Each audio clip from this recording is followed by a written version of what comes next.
I'm not holding on that hinge because it's not letting us in, or it didn't let me in. And I don't know what the problem is unless I just needed to update. I think you'll be fine if you update, but you don't need it right away. It's fine. It's fine. Just update it in the background while we roleplay. Anyway, hello everybody, and welcome back to the Elendor Chronicles, Season 4? I think we're Season 4. Either way. Question mark? Question mark, yes. Before we get on with tonight's broadcast, hello. Sorry that we haven't streamed in a couple of weeks. There's a lot going on. We had a lot of illnesses, etc. That is the nature of doing a D&D live show. Like real D&D, sometimes it's just really hard to get the party together. Other than that, before we get started, we have a few things that we need to cover.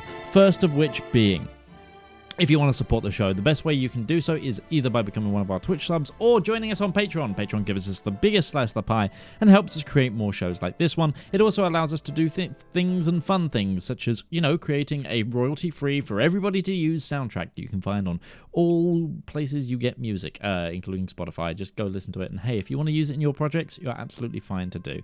Just go on, give it a go. There's 10 tracks, including the wonderful Zorp's Emporium, which is not 100% guaranteed to not steal your soul. Other than that, I don't have much else that I want to cover. I'm sorry, I'm playing with a stress ball right now because it's here and in front of me, and like a creature with that needs to be led by a carrot on a stick, if something is there, I will probably fiddle with it. Anyway, before we without further ado, ADHD obsession is scissors, so that's worse. That is definitely worse. That is 100% worse. And without further ado, let's get on with tonight's episode.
So, we return with where we left off from a slightly shorter session last time.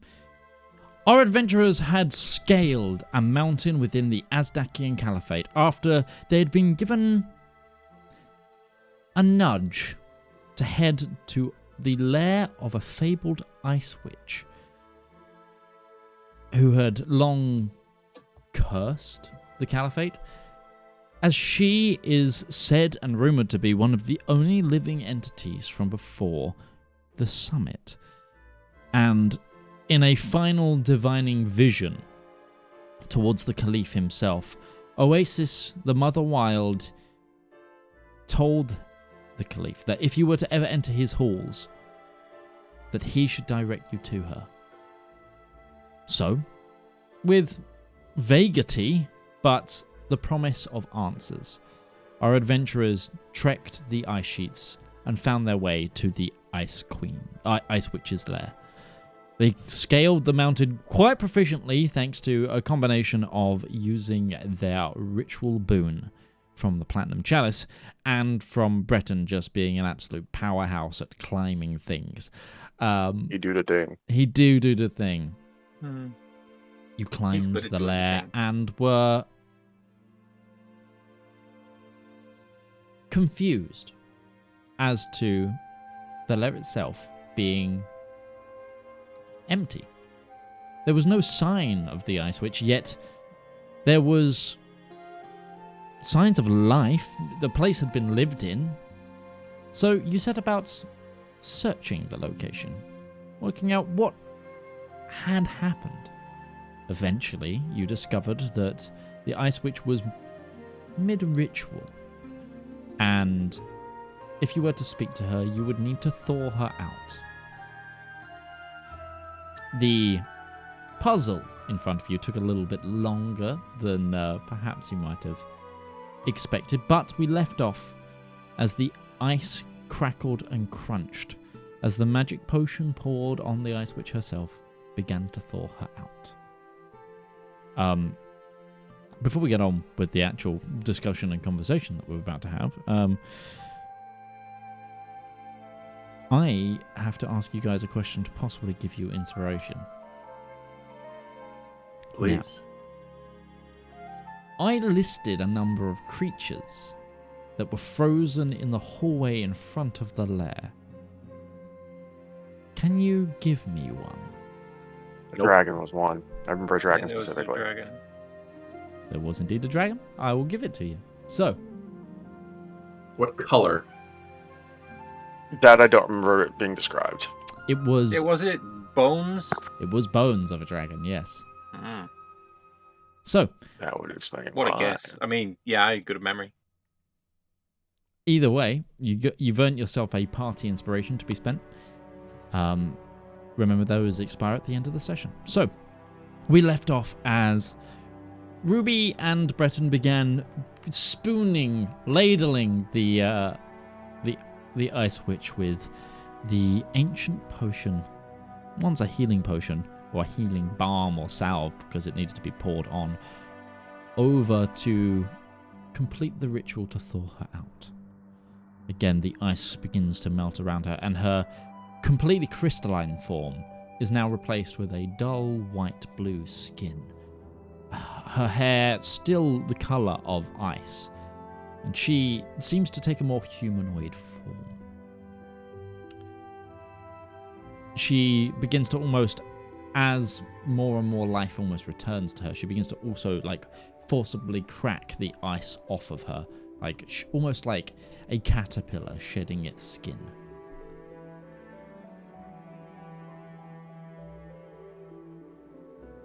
Eventually some color returns to her face.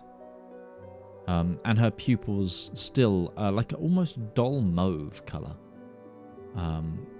She turns to you all and sees you. She's got a little bit of a perplexed look on her face, which then very rapidly turns to understanding. Well, that makes one of us.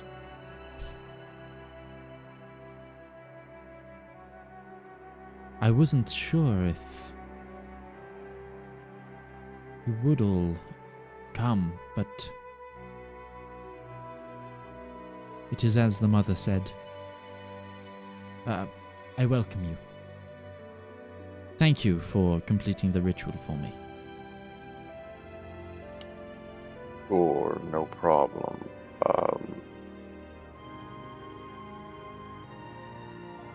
Who is the mother that you speak of? The Mother Wild, of course. Oasis. Yes. You would know that to be Oasis.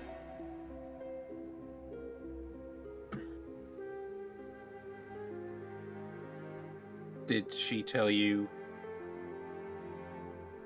why we were to come here? Yes.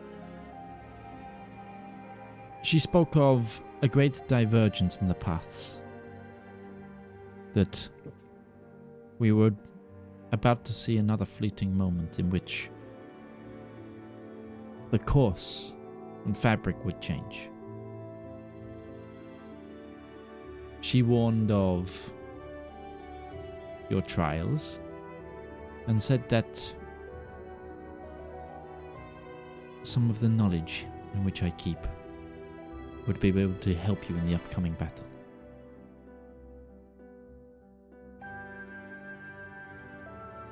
Well, we're gonna happily take any aid that's offered.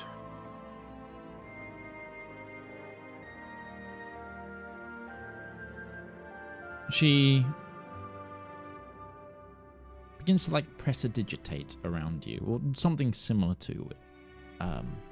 I press a digitation spell. It's like almost like a magical flourish that you would acquaint to a sniff, a smell, a blink, in which she's trying to sense something from you all.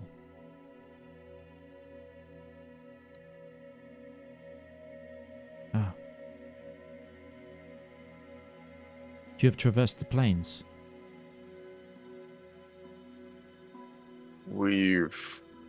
We've been all over at this point. Tell me, have you seen the lake? The Lake of Blood? Did we see that, or did we just learn We of it? haven't been there yet. We turned back before we made our way to that level of the abyss. We saw its contents emptied out onto a city. Yeah.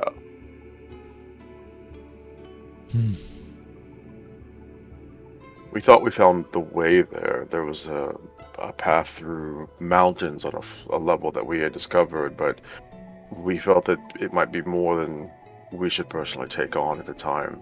There were more priorities. She kind of takes a subtle nod and thinks. Then some of their plans are much further along than I thought.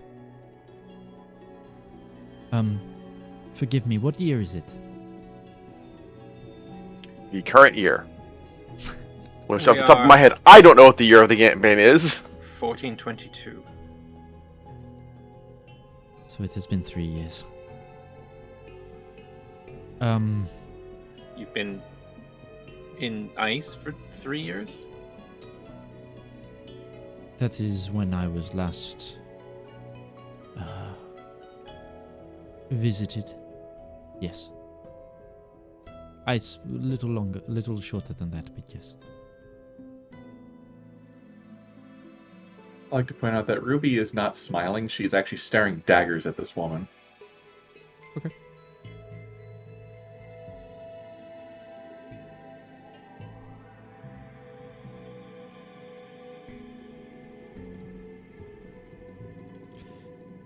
Yeah. So you don't know anything about what's going on in current events? Not currently, no. I have... I perceive a lot from prophecy and rumor and what my lady tells me. I'm going to go out on record and say I doubt she's telling you a whole lot right now.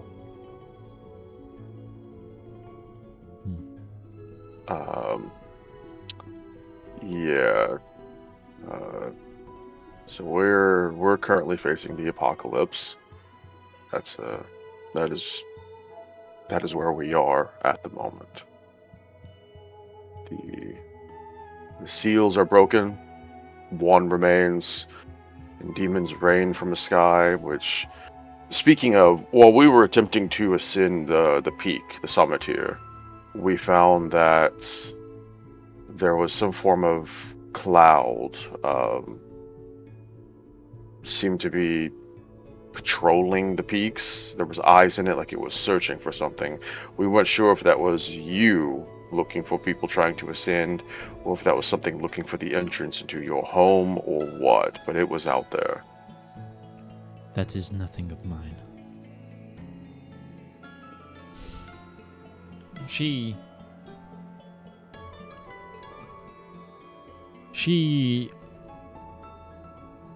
hasn't really moved at this point, but she kind of takes a step away from like the spot that you would put her statue.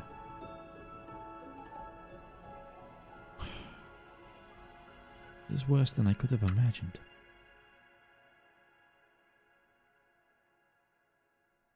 Then Also, whatever malady you have inflicted upon the people of this land is getting worse. It's getting colder.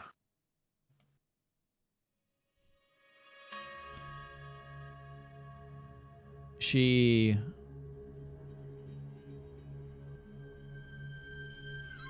turns her head and makes eye contact with you.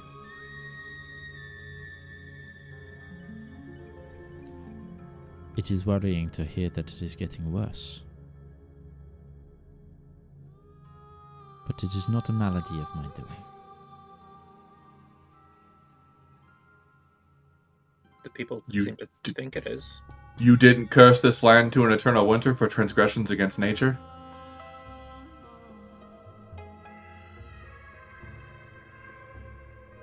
No. Well, that just defies 1400 years of bloody culture and law. Did no one else ask this in the past however long since this curse has been on the land? Like, the people of this land are under the impression that you've caused this. Or that this is them. They believe they have caused this and you are the arbiter of the judgment that has resulted in this. There is truth in this story. But the reasoning is different.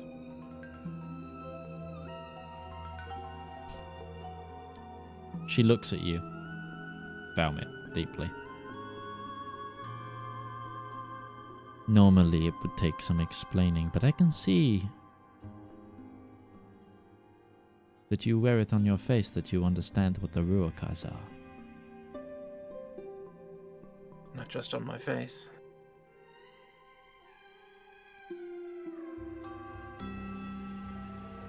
The cold is a curse on this land, but it is not of the it is not of Oasis's doing.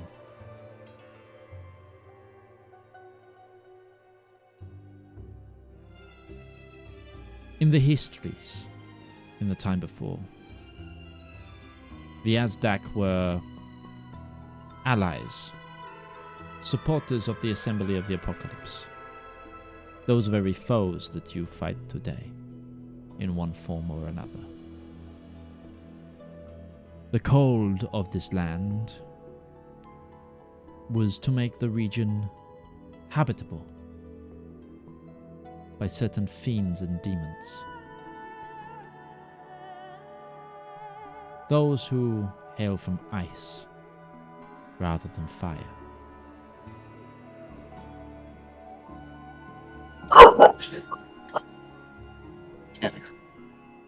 Those who would rather spend a cold day in the hells.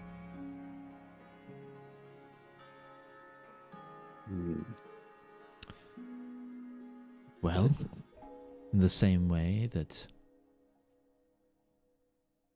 the Lord of Devilry bred denizens of his kin, they bred denizens of theirs.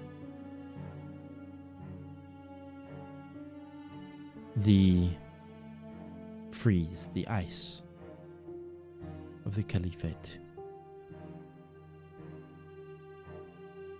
It is a barrier that keeps those who were unbanishable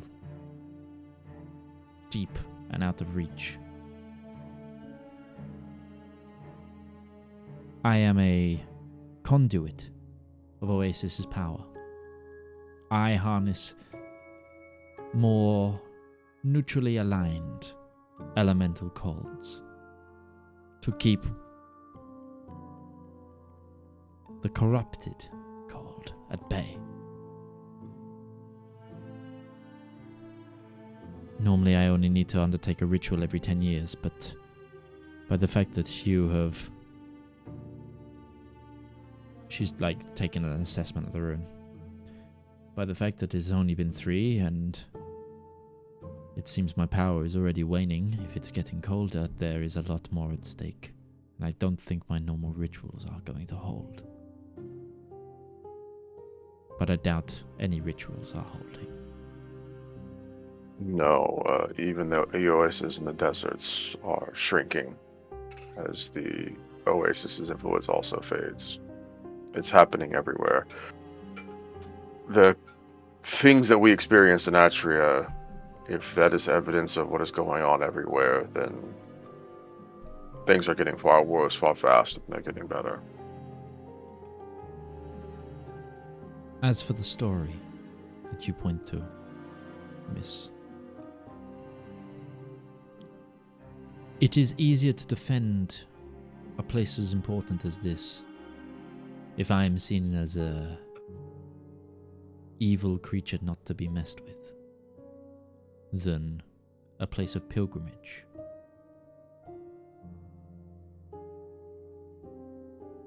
I cannot help but roll her eyes at that, but just shrugs.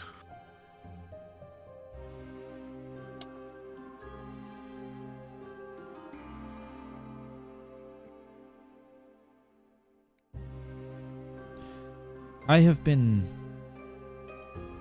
fighting in my own way for a long time.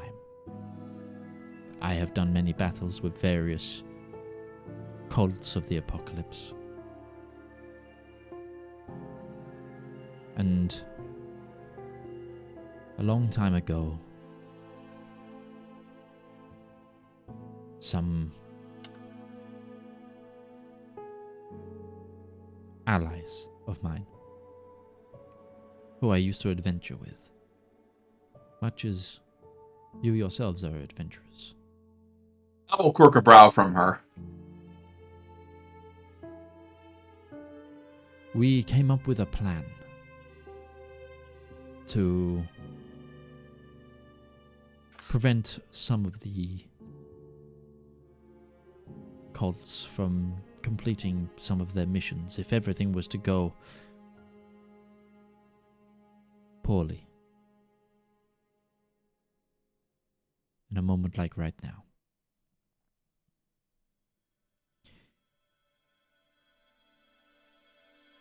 If only one seal remains, it means all of the apocalypse are mustering their forces. That's what we've seen.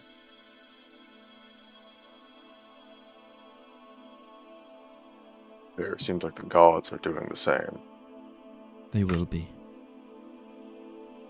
But for the apocalypse to truly return, if the prophecies are to be believed, and if they are to be compelled and completed, the apocalypse have picked themselves a champion. Am I correct in assuming this? Dragon, Yeah. Zathacris. She flickers with a knowing, shudder. Zedaar. I'd hoped we'd dealt with them before. Nope. Got 2 of them down, though, Yeah. so far. 2 of his brothers. Then answer me this again. Do you know which of the Forgotten Shadows Zedaar is attempting to draw their power from? You think it's No. no. Perfect.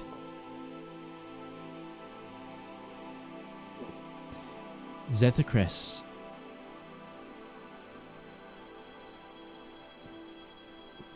right now might be one of the most powerful entities that existence has ever known. But they have made a fatal error.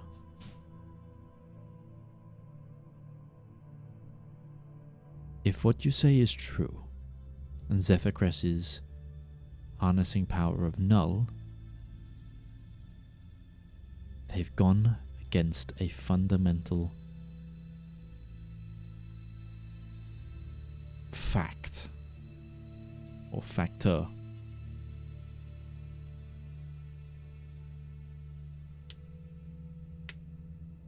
of how things must be. He's saying he has a weakness.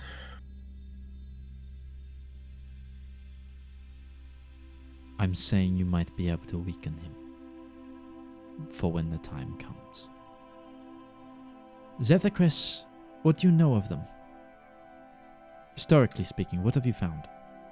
He was only one of his kin that stayed on this plane when his elder brothers were banished at the first summit. You are somewhat correct.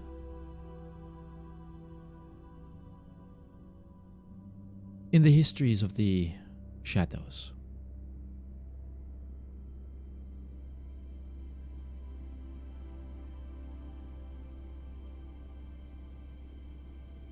there was a time even before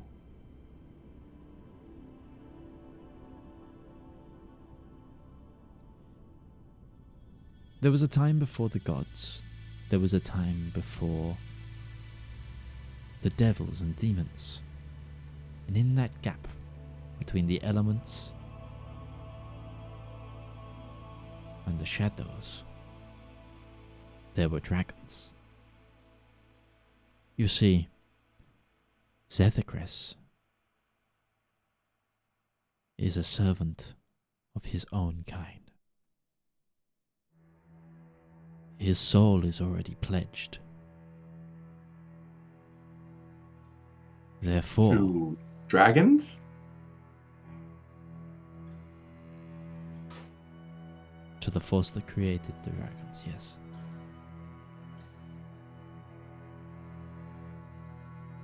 Bahamut? I'm Io?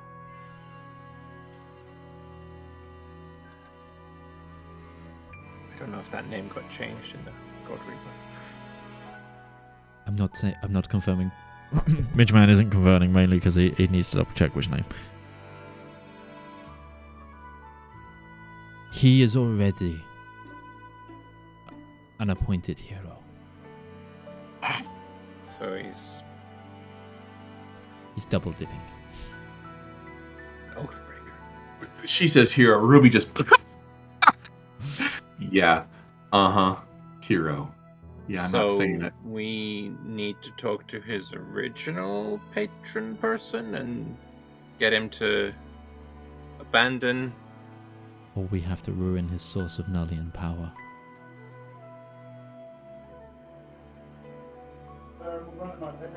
Or both. Or It both. would be a challenge to be certain, but I suppose we know where we can start. How would one channel Nullian power? Does he have an artifact, an item, a phylactery? A giant lake of blood. Oh, that I guess that works too. So how do we poison the well of blood, drain it? Or block it. We, my allies and I, a long time ago, we theorized that the lake existed. We never found the entrance to it.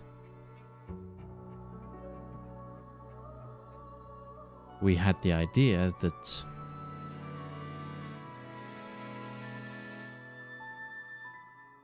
if we found it, I would use the same knowledge I have here. Make it a red ice lake. Freeze it over. We think we know where we can get there. Can we bring you along for the ride? I'm sorry, no one can see this, but Beth's cat is just on her Discord screen, just paying rapt attention to what we're talking about right now, and I just can't unsee it. You all at home can't see it, but she's just sitting there, just like, ah. Wow, this is wild. What a wonderful cat. I have a different opinion, but that's a different story.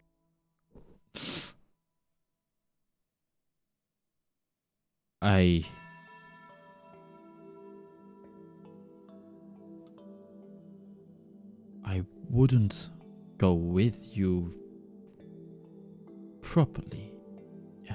Yes and no. I created an artifact a long time ago that I could give you, and if you found the lake, you could activate it. And with it, I could channel some of the powers that are here through it.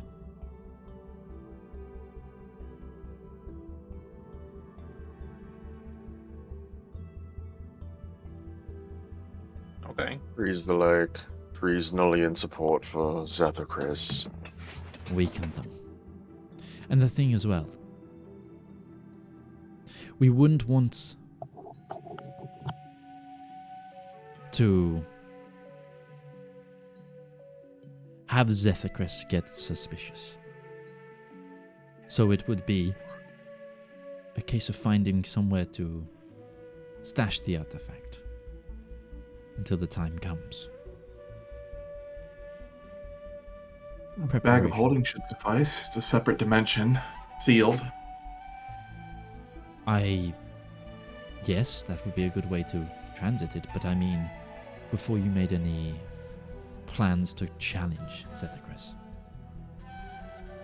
Weaken and attack at the same time rather than weaken and wait for him to respond. Correct. We have two different armies mustering. One is going to attack the blood plane, or at least the portal fortress to it, and the other is going to attack the island to the north of the Rian, which is where most of the dragons and their armies are mustering. To attack before this device is secure might be futile. If Zedaar really is as powerful as he is, assumedly, at this point. We've tasted it. We don't want to screw with him before we're ready, that's for sure. But can he traverse the plains easily? Like, if we were to attack the blood plane, would he just show up en masse? Sadly, there is a chance. If he has secured the support of Null, he has spent much time there. And it looks like we, us three, need to sneak back to the blood plane and get there. Ruby, do you have some magic that would be able to keep this ice grenade close and Oh, hand grenade are frozen! drop it at the appointed time? Conceal? No. That would Zep's more fun with that. I can, however, she'll hold up a rock she collected from The holy the hand plane that grenade came of before. Arendelle. She will hold up a rock she picked up from, or not rock, a fragment of the fortress that they burned down and blew up, and say, I can, however, get us back there instantly. And then Well, it's if we- a jaunt to the portal.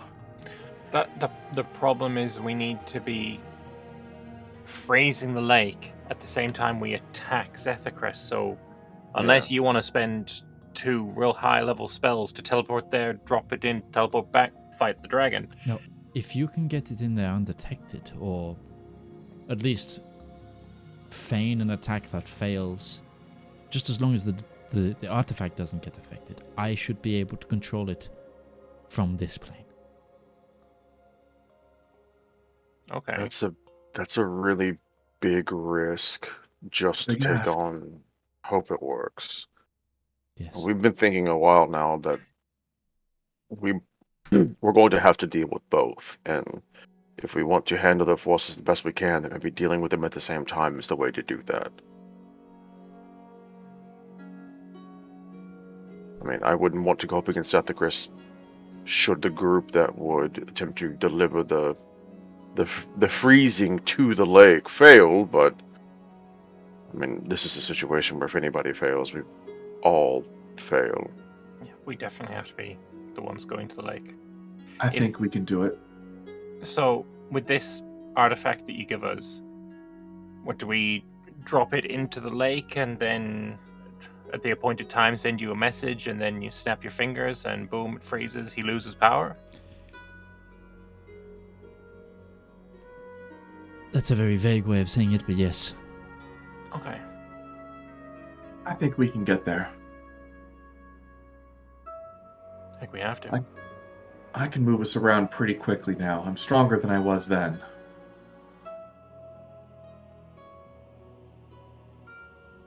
The thing outside, I think it's looking for you. Yeah, I think it's one of the dragons.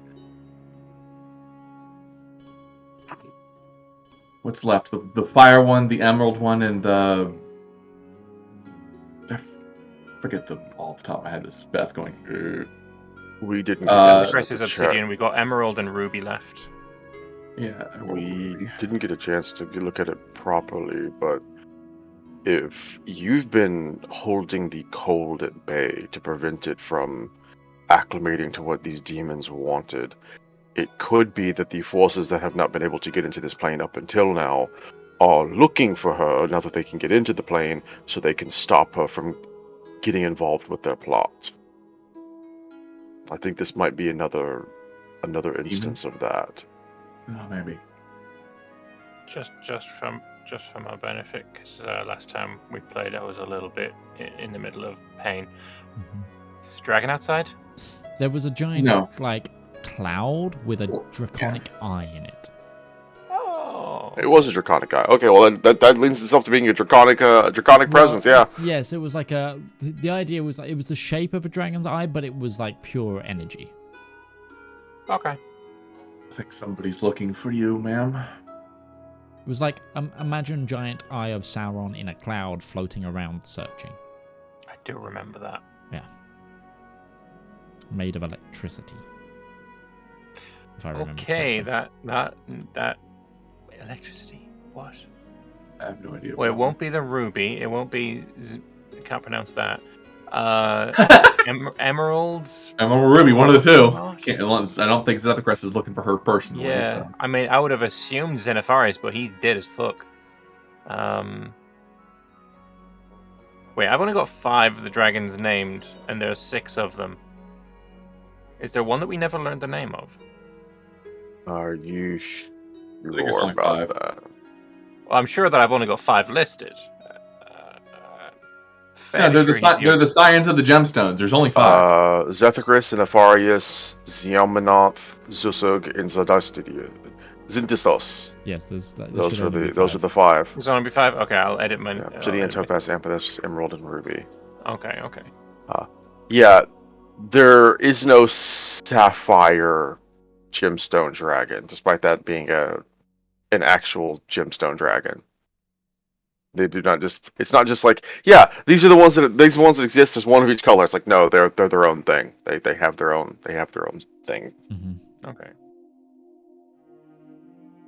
Well, we I worked- would imagine. I mean, I wouldn't have assigned electricity to Emerald, but I do think it makes more sense than Ruby.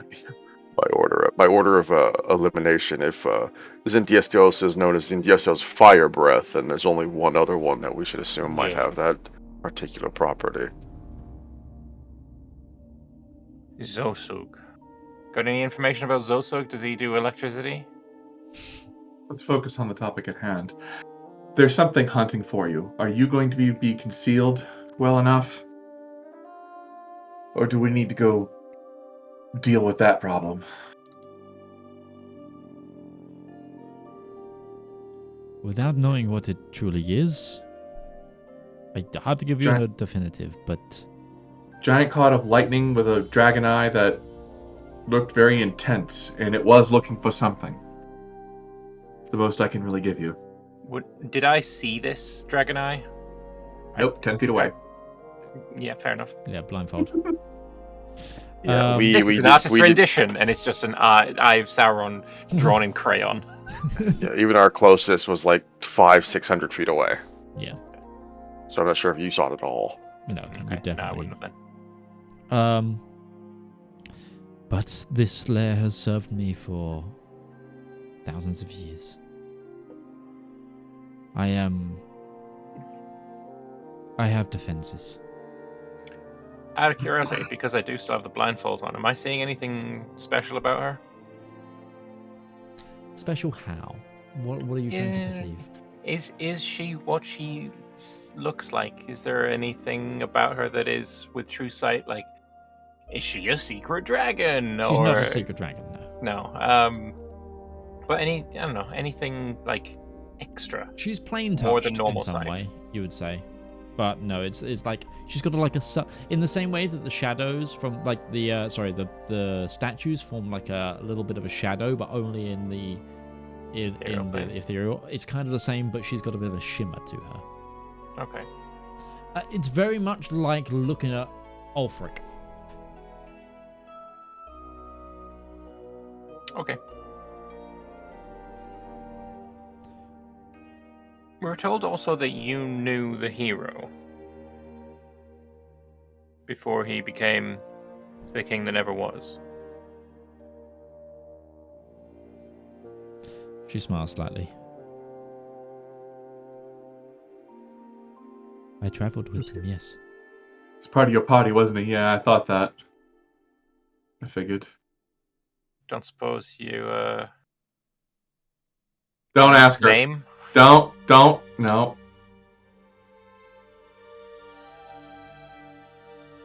They were inspirational. Three of you, you, Ulfric, and the hero, or a band of you? I mean, I'm not saying I'm against a trio because, here we are. The heroes had several followers.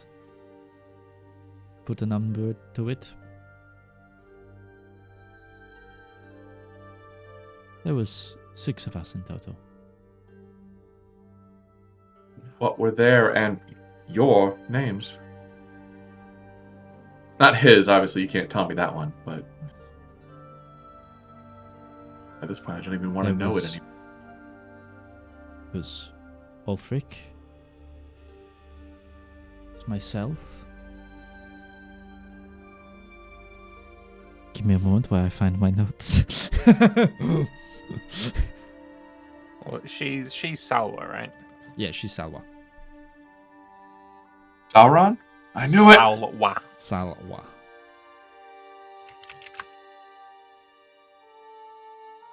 Young lady, stop tapping me. Translates to solace and comfort.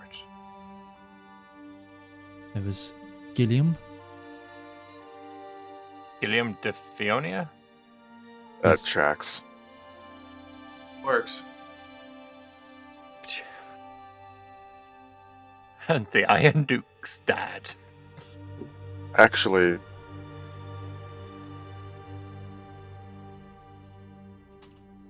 That may You'll be have closer to- than you think it is. you'll have to remind me here. Gilliam de Fionia, that's not who Ruby was related to. Ruby was related to his earliest wife, right? Just very distantly. Uh, Because it was her. She was related to the female side of the family, not Gilliam no, it himself. wasn't even that. I don't think you were. I don't think Ruby herself fully is Fionian ways back. I No, think she's she's related to the Iron Duke's Rhiannian. family and Rienne. Okay, that's what I was thinking. Yeah. It's like, because I was like, because that was the plot. That was one of the things we learned was like both she and the Iron Duke were connected to that line at some point. And I was trying to remember like. Gilliam de Fionia's. There will also be some of that in there. Like so, basically, Gilliam de Fionia's had 6 kids. 5 of them became the ruling families of the different kingdoms, and the final one became the Chevalier Argent. Also, his wife was an elf. Yes. Yeah. Chances are, Which it is what I was saying. It's I not would without. have put money on if any of the elves were involved in the hero's journey. I bet it was her. She traveled with them. That was gonna be my guess. For like, wouldn't surprise me if the way they met each other was that they traveled together with the hero. That's Fionian writing that you can't. That's just classic Fionian writing. well, it's the Genghis Khan theory. Eventually, you go far enough back, everybody's related to him somehow. At least if you're in Asia. And Charlemagne for Europe. Mm-hmm. Yeah. So have I said? I've said Gilliam, Ulfric, Salwa, The Avabella. hero. Avabella. Have we heard that before? You haven't. I don't know that name. And Must have been the fighter of the group. you're so not too far off. What's Arabella? Avabella. Avabella. So Ava Bella. Okay. Ava Bella. And One more. yeah.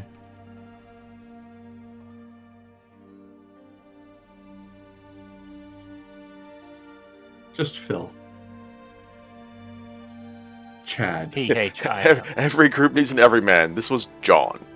I rolled stats for a character a few weeks ago, and I rolled nothing but 11s. I wanted to call him Stanley McNormal Person.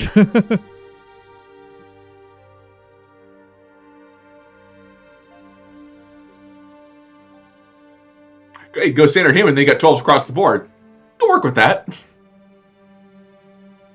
What are you good at? Yes. Compared to, the peasant over there, I'm cream of the crop. And a rise to the top, so I give him an elbow drop. That's a phrasing I've never heard before, but sure. Nemo. Hero. You've never... Nemo. Nemo. Yeah. Found her. So we have the king that never was as the hero. We have Selwa, Verbala, Gilliam, Nina, and Ulfric. Nemo. So we've got the heroes, Paladin, Gilliam. No, Gilliam would be a Paladin. Maybe they both were. Maybe Gilliam was a fighter. Were you a sorceress, or what were you, Salwa? Cleric of the Wild Mother, of the Mother Wild.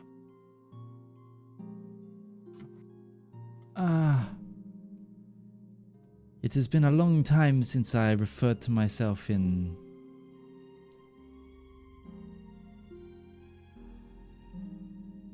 accessible terms. Druid.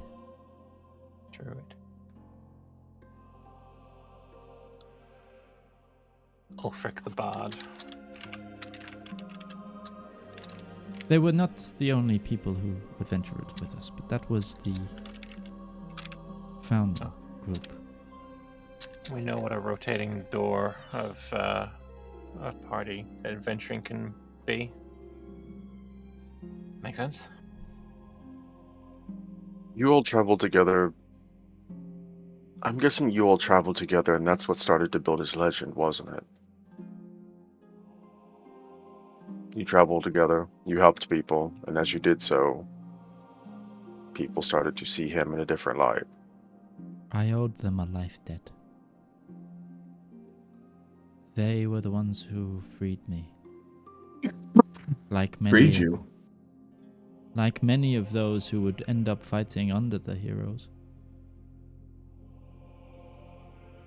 I was forced onto a path that I did not want to be.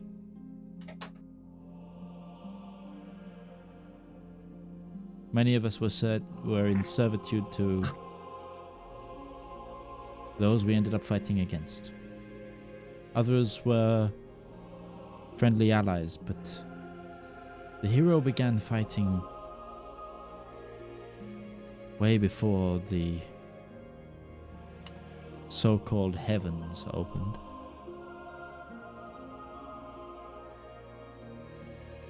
They were a catalyst, if you know the stories. Something happened. A realization, an actualization. He went from a hero to the hero.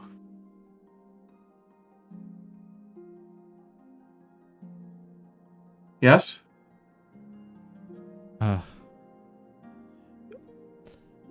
There's like...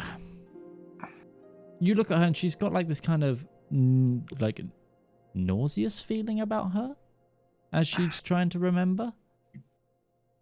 Yes, I think I follow what you mean. Yeah. He didn't wake up. he didn't wake up one day and decide he was a god. Something happened, yeah? That's what I'm led to believe through all this insanity. They were offered godhood. Offered? They did not take godhood. Who could offer such a thing?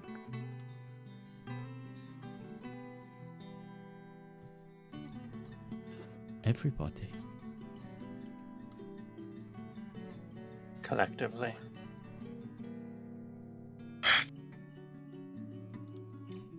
Changing the through world is a powerful thing. You have the will of existence in your very grasp. And it is up to you to decide on what you do with it. They chose to give it back, the power that they had achieved, in their way.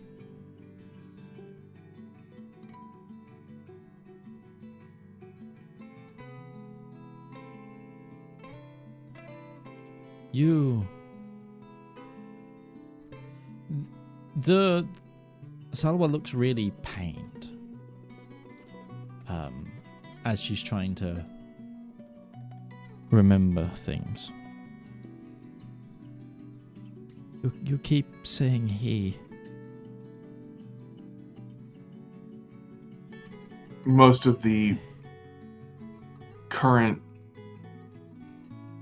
religious dogma refers to them as a male figure. In fact, the gods that we've spoken to, when I ask, how is your friend? And they respond, he is missed.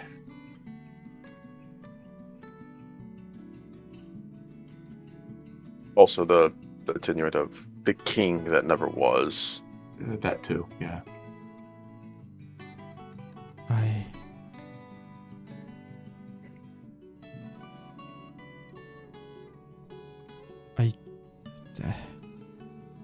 Valymr, check her out. Can we check? Can I check her? Sure.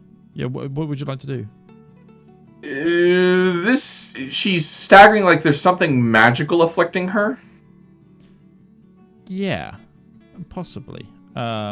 She's staggering like she is fighting her inner self.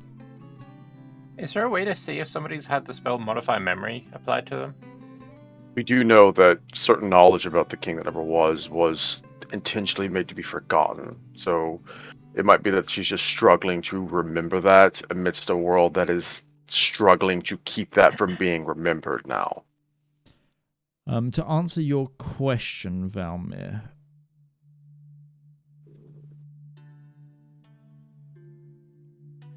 I don't know if there is.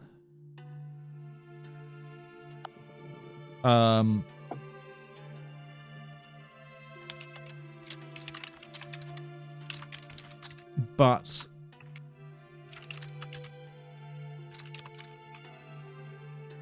there are certainly ways to counteract it. Apparently, Identify spell. If you use the spell Identify on a creature, it will tell you if Modify Memory was applied, but not what the memory was or what it was changed to.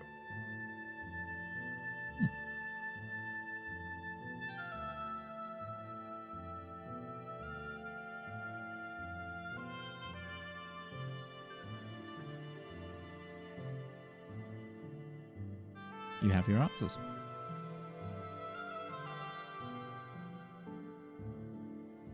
I can theoretically undo the affliction, but I don't know if this is something that should be undone. Yeah.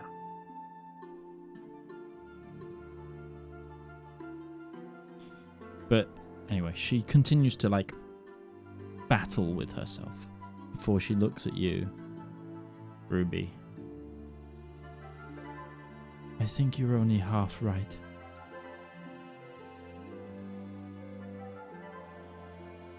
happens more often than not. Statistically, I don't think. Sorry, no. Different termination of half.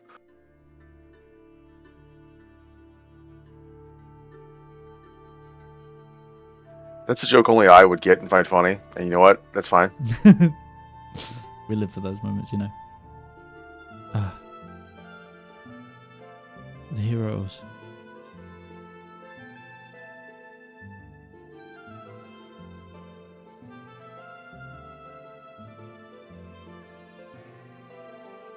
They were a force to be reckoned with.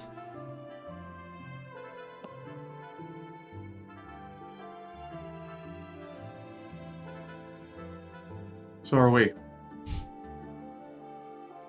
She looks at you. Yes. Yes, you are.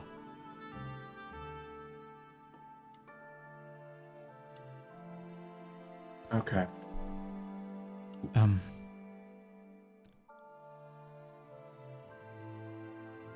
Let me get the artifact. I'll store it in my bag of colding. Oh man, the things in there are going to be incredibly cold here soon, aren't they?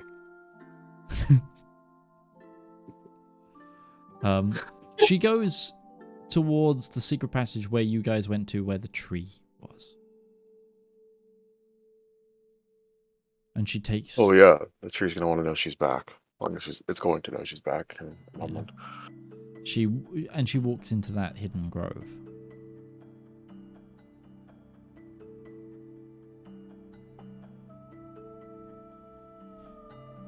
I take it you follow. Yeah.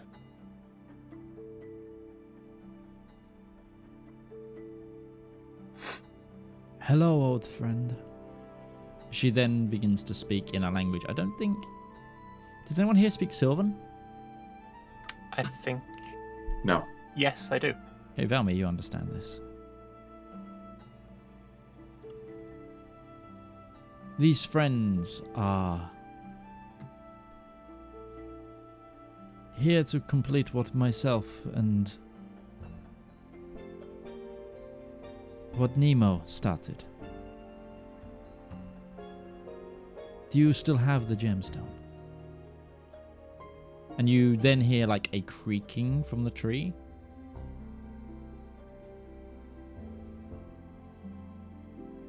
And then like the shimmering blue leaves begin to like actually emit light. And as they begin to fall, almost like a blossom fills the room and begins to like swirl. You lose sight of Salwa. And then when the leaves fall to the ground, you see her holding a almost like a prismatic diamond shape of a sharp, like, it's like sharp, like two icicles stuck either side of one another, like one down, one up, with a like morphing gemstone in the center. It's about this big. She holds it up. And it's got a bit of a glow to it, and then the glow subsides. And it's just this innate, beautiful, almost this gemstone in the shape of icicles. She turns and she hands it towards you. I wonder if there is an opposite to Chloris. Are you that? But she will take it. Do you say that out loud? Yeah. Oh, I am nothing like Chloris. I am not a being of... Let's be careful. I'm not a being of her nature. Okay. She is way older than... I'm way more... I know. Elemental than I ever could hope to be. Well, hi, I'm part Chloris. Nice to meet you. So that is the fire within you. A little bit. There's about 3 different versions of it, depending on who you're talking to from day to day. One of those is just personality. I call that the mortality part of it. I've got a little bit of Brayla, I've got a little bit of Flourish, and I got a little bit of me.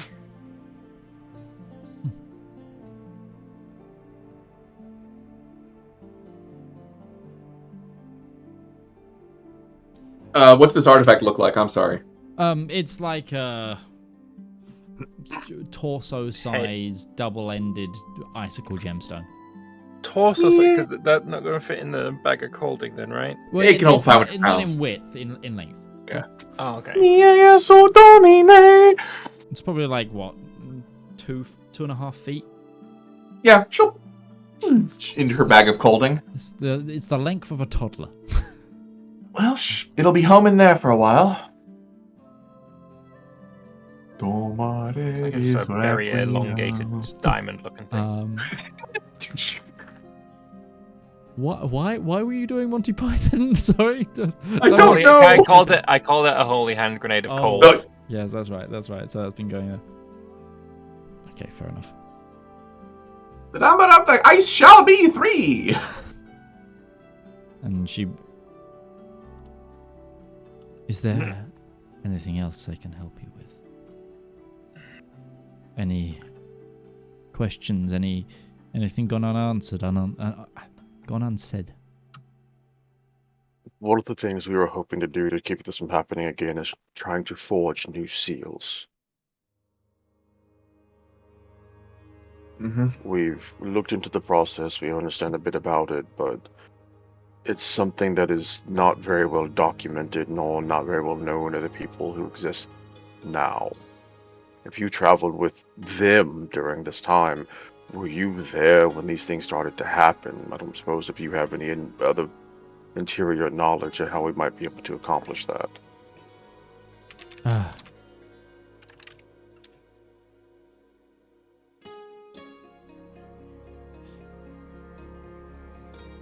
Yes, ish. I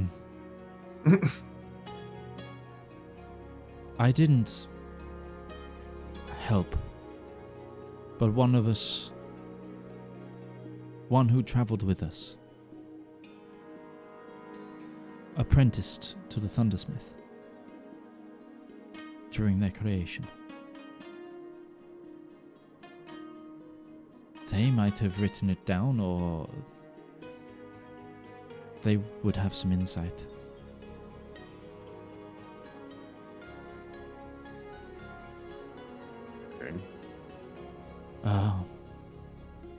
I know that the ritual involves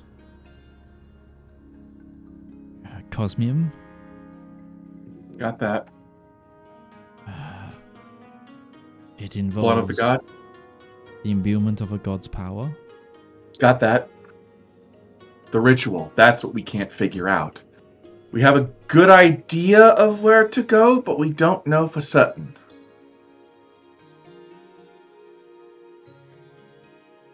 And she'll actually pull out the constellarium. Mm-hmm. This, we managed to recover from Seat underneath the Cathedral of Ascension. It has been remarkably helpful for finding a lot of things we've been looking for. It can, I almost want to call it a wayfinder or a codex. But There's like a almost a childlike joy that she undertakes at this moment. She's like, Luster's star map. Oh, it has been so long since I've seen this. Is it yours? No. Well, Luster's, she just said. we used it from time to time ourselves. It was one of the artifacts that we carried as a party. Well, great minds think alike, I suppose. Yes, this would certainly help. Although it can be very peculiar and very... not to use the derogatory term for monkeys, but monkey's paw. Tells you how, but doesn't tell you when or how. Or tells you where, but not how. Precisely. Yeah, I've kind of caught that vibe. You need to be very careful with your questioning. Who was it that apprenticed with the Thunderlord?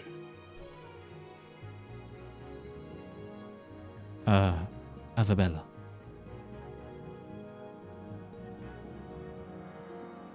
Where would she have settled after this was all said and done? Where would we start looking to find the remnants of what she's done? Well, Does she still live? I don't know. The only person I heard was rumored to still have work is a certain bard. Met him. He's very nice. Is He he? got us something He's a character. in a game. Oh, he is the reason we're on this adventure. That explains so Not- much. Vast majority, anyways. Yeah. And I have the ability to talk to him anytime I'm in a bar. Because of course you do. she curios that and then just rolls her eyes. There's a brief moment where Breton considered looking around to see if there's a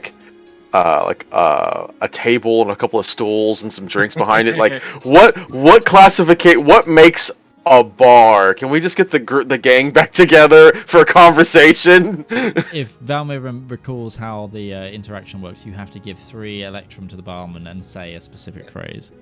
Yeah. Apparently, that's just a bartender ability. It works like the Wait. shoe shines in Police Squad. Wait. I. It's a Yeah, no, reference. I know. I don't know if it's a specific phrase, but I know what I have to order. Yeah. Exactly. Avabella was a dwarf. Only one place I know of the majority of dwarves follow. And 2. I'm not entirely sure, because we haven't heard, but the last I heard, they were still in the middle of a civil war. There's also a large community of dwarves in Modgwin.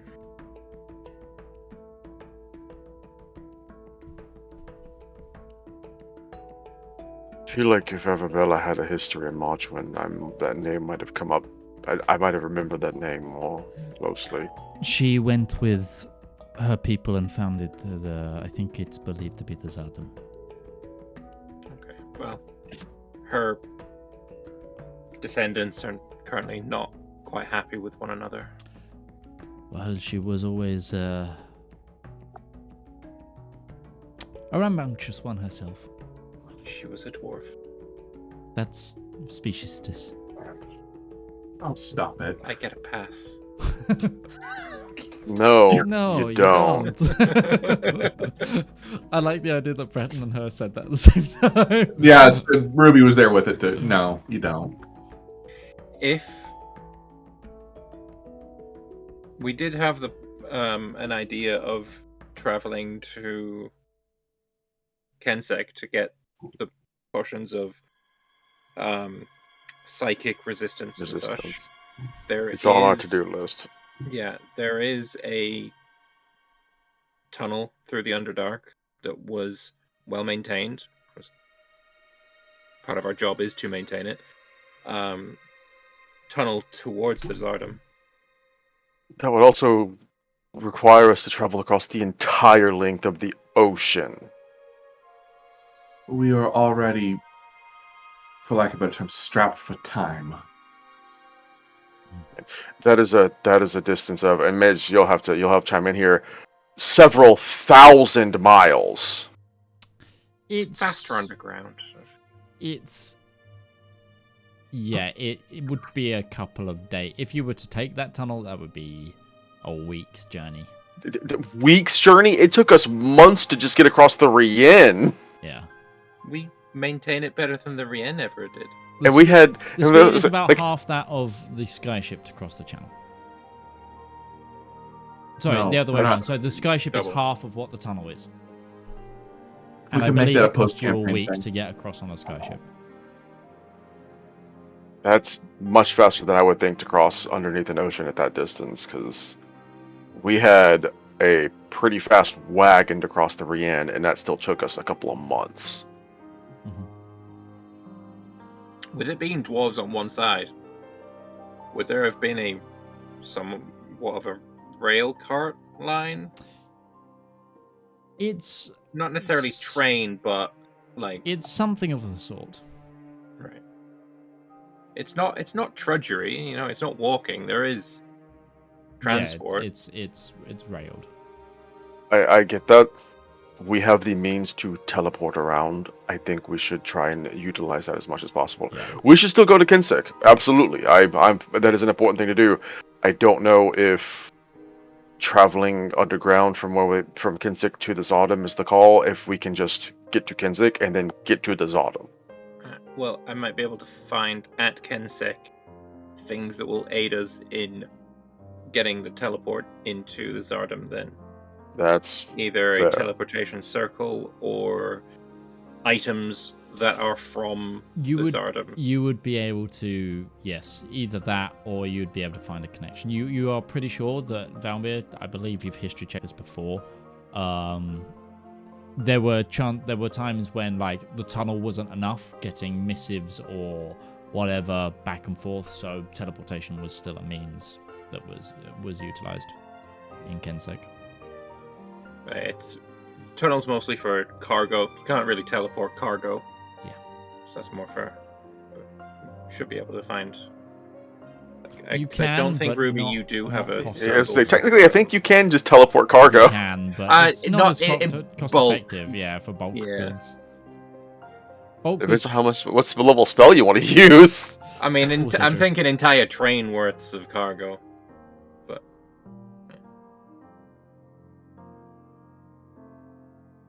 Trade between countries. I'm not against going like if we want to order to go with Kensek before Zodom, that I don't have an opposition to that. We need to go to Kensek. That is something that we did discuss. It is going to be a valuable place for us to seek out aid and information. I have doubts about going to the Zodom right now, though. Could be a thing That we could do take an after- extraordinary amount of time, which we do not have plentiful amounts of. If we could find ways to get there quickly. We don't have a lot of time to do anything, but we have places that we need to check and things we need to try. We're also still waiting on the armies to muster, so if we still work within that window, we are not wasting time. you're also waiting for the fake seal crown to be made. The fake seal will be made, yeah. So it's like, if that's going to take 2 weeks minimum, if we spend less than 2 weeks, we have not wasted time, because that has to be done for our plans, for us to even try our plans. And knowing what the ritual is, probably pretty important. Mm-hmm. We might So, also need to find my sister.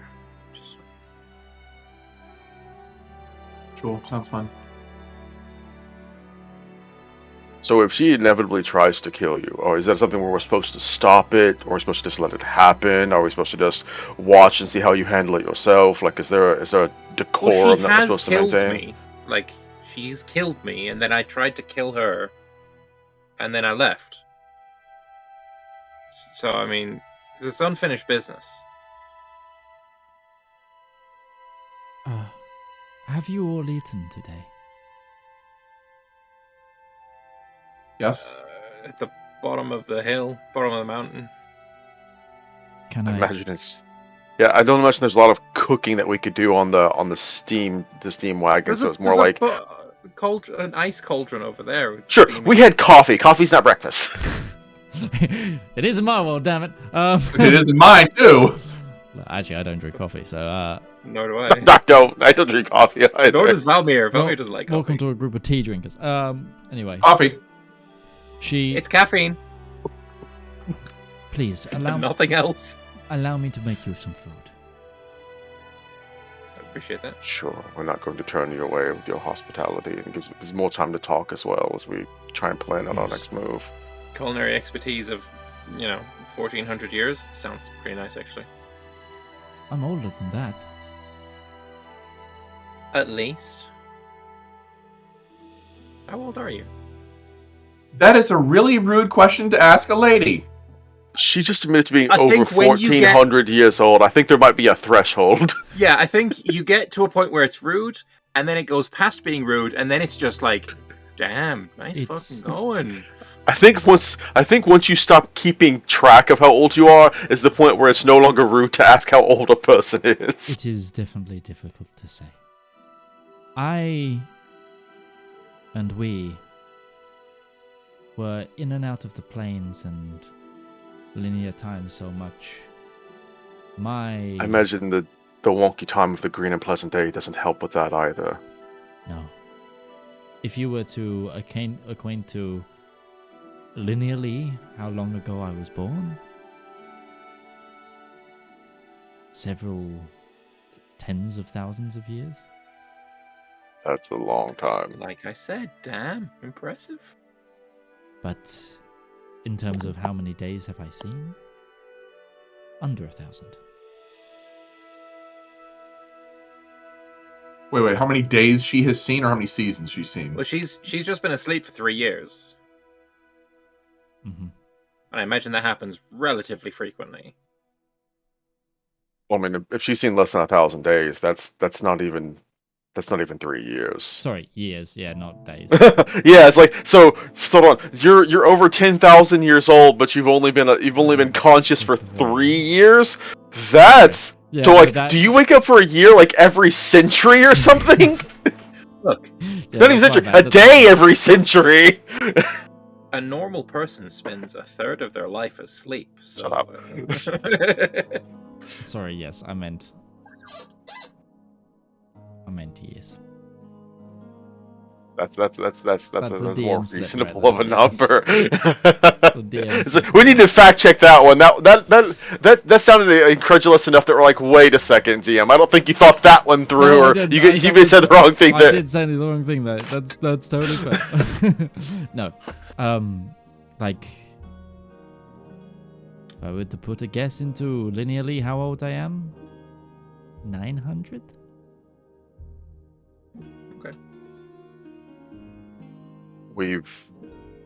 We've had a little bit of that ourselves. The shattered shields that took us 3 months,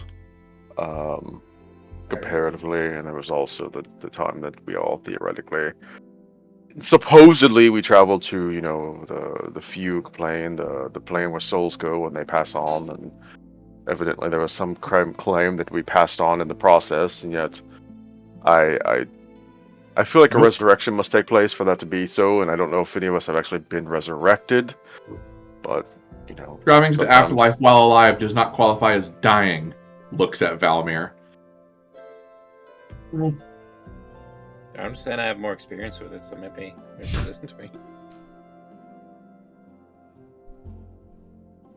Yeah, I guess we would have to get into the metaphysics of what is actually dying. Like, does the heart have to stop beating? Does the brain have to stop thinking? Come on, outside. Outside of Is that. there- Sorry, I'm just making small talk just in case you, just to pass the time. She creates she makes a meal, by the way, of it seems to be like I was gonna ask, does she make us snow cones? No, it's like It's gonna be like the spiciest curry of all time. No, it. Well, you're actually not too far off. It's like several flatbreads, and then like lots of little dishes of different foods. Some of them are like meats. Some of them are like what seem to be more curry. Like some of them are like all of different sustenances, and then there is a frozen dessert. Yes, or it's like a. That either Snow leaves cone. so We'll much go to be with snow cone, but- I was like, it either leaves so much to be desired it's not worth eating, or it is the best example of ice cream you've ever had, and there is no in between in that. You cannot convince me otherwise. There's no middle ground here. So, in terms of where we need to go next and what we need to do next. Once we finish up here, we don't have a lot of plans of what else to do, so Kensek and this autumn are on our agenda. If Kensek and this autumn have a connection, and we can find a way to easily get to this autumn, Kensek seems like the most logical choice of where to go next. It lets you connect with your family, it lets us start looking into the resources we need to get for the fights ahead, and also lets us potentially look into where we need to go afterwards.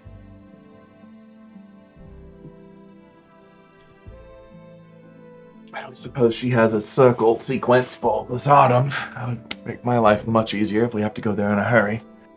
There will be one at Kensek. We have to go to Kensek if we want to look into the potions of psychic resistance one way or the other. Would there be a teleportation circle in Kensek? Like, I wouldn't know it because I'd Yes. never done teleporting, but I would know of its existence, right? I do not know of a teleportation circle, but I do know of some trees. I believe in what you would call the Zardom. I think. Yeah, we're going to Kensek first. You can ask your mother, Valymr. I don't know if you could. I don't know if you can transcribe a sigil sequence within a message like that. That would be extraordinarily. If you could, that would be impressive. You could send messages, but there's no screenshot.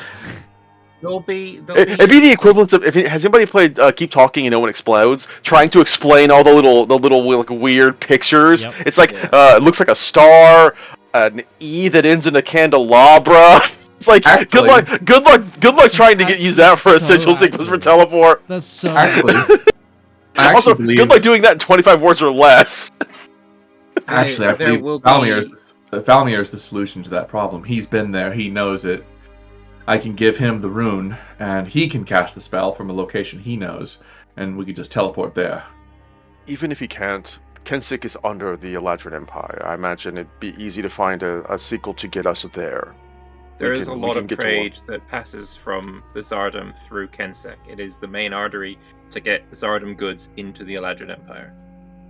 There will be the ability to get a sequence into the Zardom from Kensek. I'm sure of it.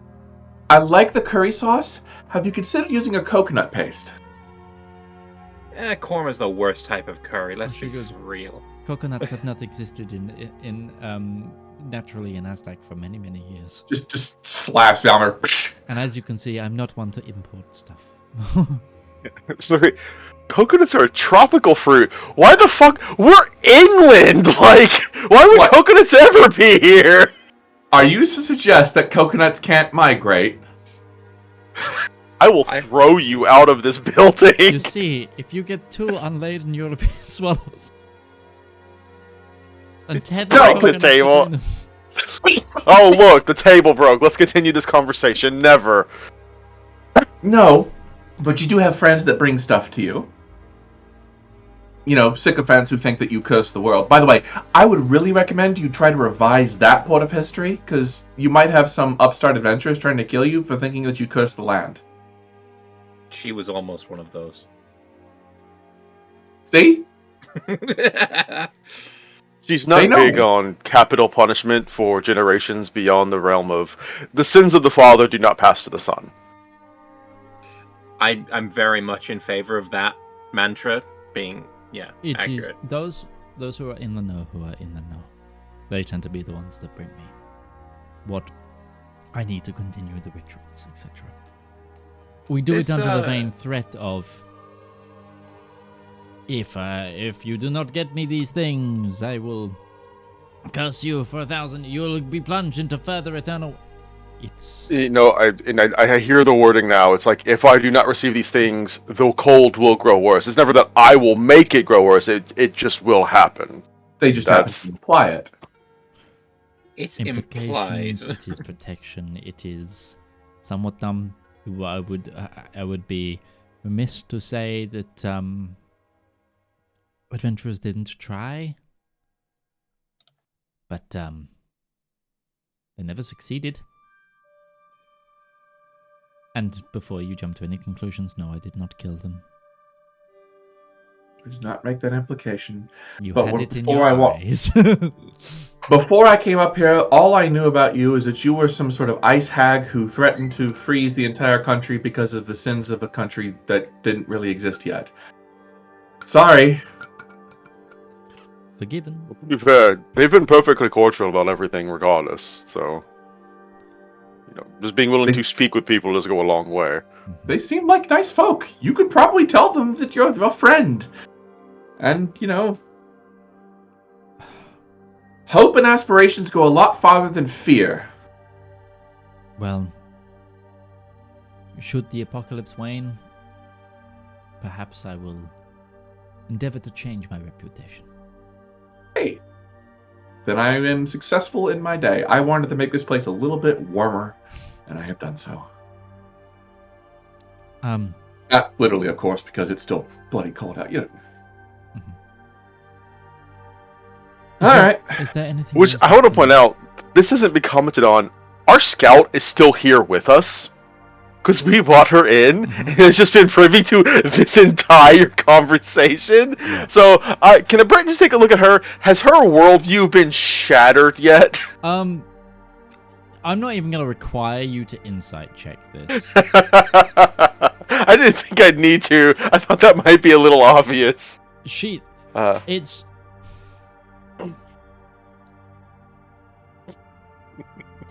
It's like hearing music for the first time after being told that, like...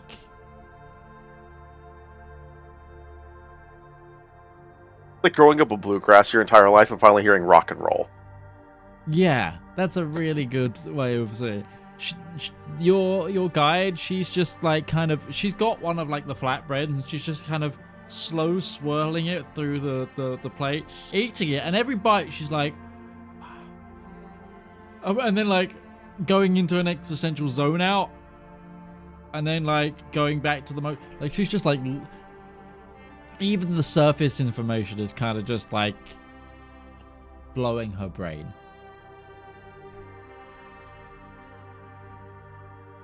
Yeah.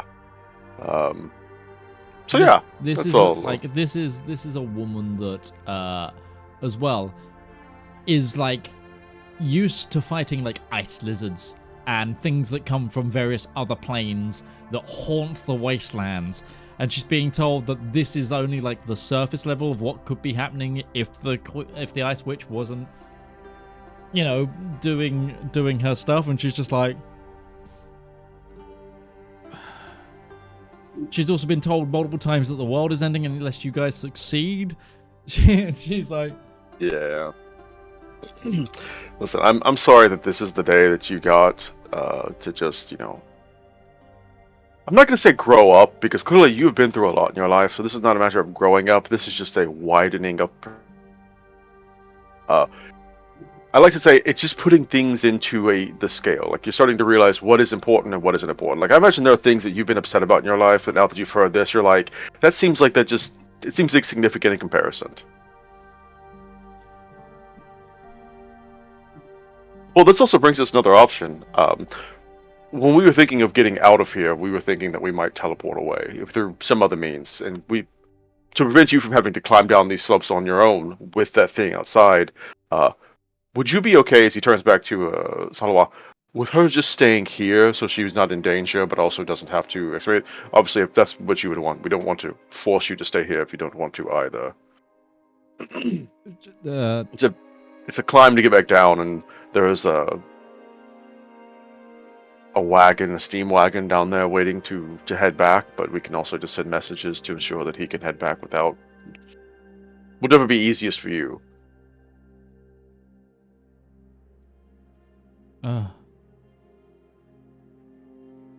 The Salwa says, you are more than welcome to stay for a little bit longer. It'll be all... I won't be undertaking another rituals now for some time, because I will need to be able to interact with the artifact when you place it, so I'm here for conversation. I can even think about where is it you need to go. I could probably open a tree door to where you need to go, or nearby. The plan would be to go to Kensek, which is a keep in just on the entrance of the Underdark. Oh, she was talking to your guy. Her. Fair enough. And the guy's like, yes, any of the oases or back to the city of glass. I can sort. Don't worry, I'll take care of this one. Do not worry yourself with them. I appreciate it. We will still need a message to the driver to make sure the driver knows he can head on back.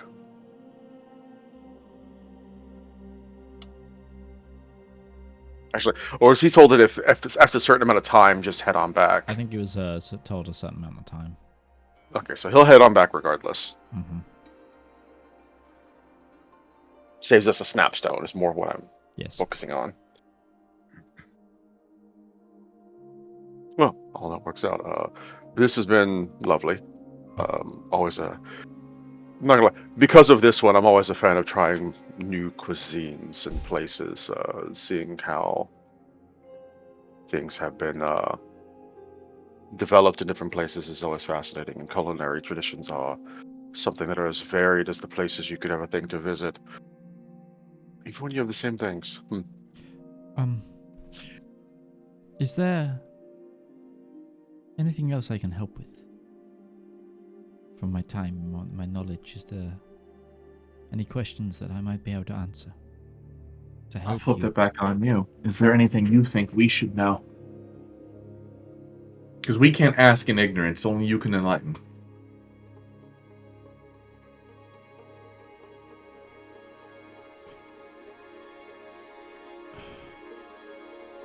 Only...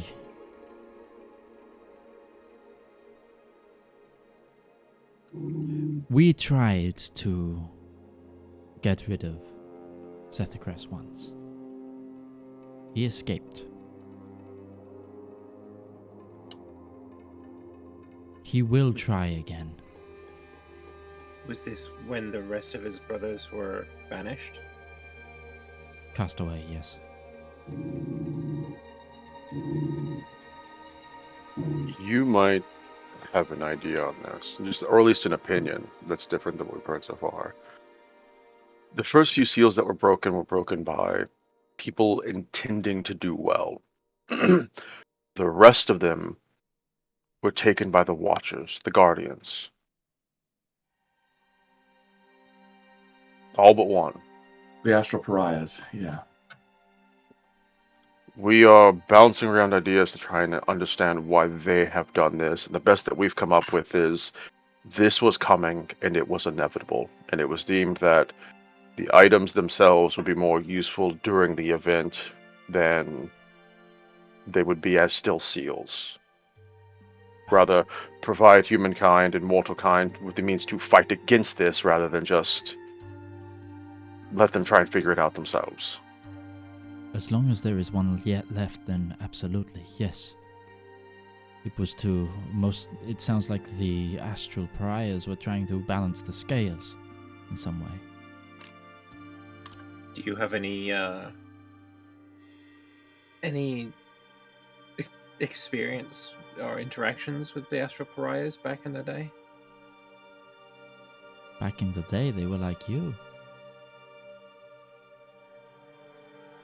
Every one of the Astral Pariahs is someone who learned a hard lesson.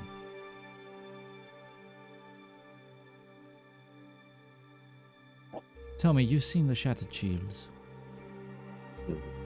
Yes. You saw what happened to the Nine Lights. Those great towering cities. Yes. What do you think happened to all of the people? Well, I had assumed death. That changes Ruby's perspective a lot right there.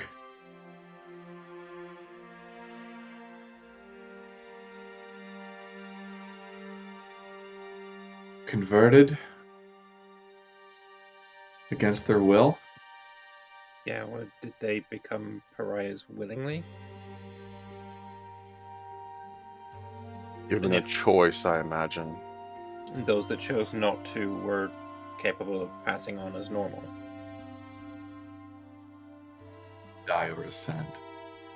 It's not a choice, it's an ultimatum. They have pledged themselves to prevent follies of our own making, undoing what has been built, and giving those who wish to propel freedoms Bullshit. the tools to do so. Don't believe it.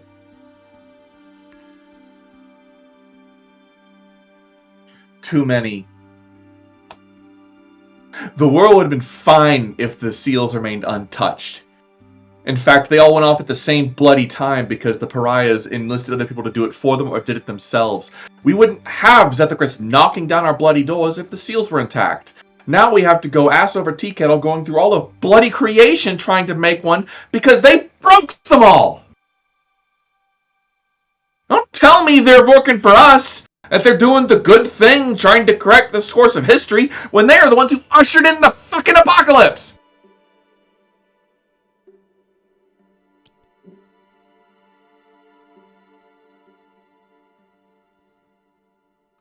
She has a point. I seem to have hit a nerve. I have an already relatively low opinion of the gods in general. No offense to anybody here who is extremely devout. Or all the offense, I hardly care anymore. I'm trying to keep my life and my world from falling apart, and they have been nothing but obstacles the entire way, with the exception to one lone dragonborn cleric who has admonished me hard enough for that belief.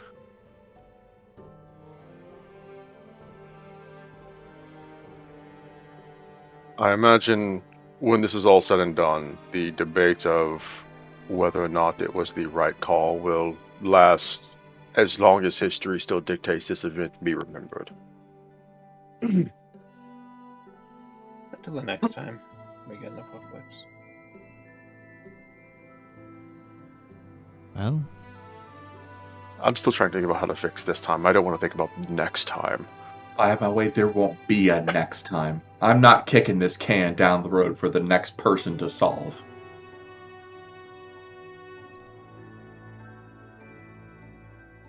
despite your way of saying it, I hope so too.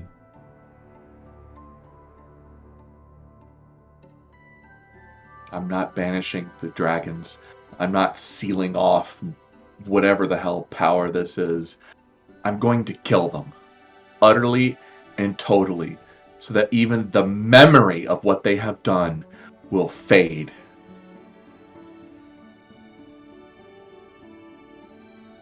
I'm tired of a shit world where a little girl has to pick up a sword to save it.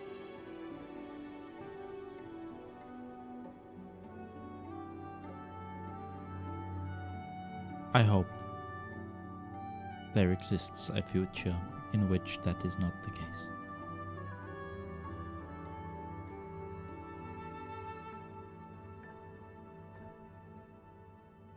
Me too.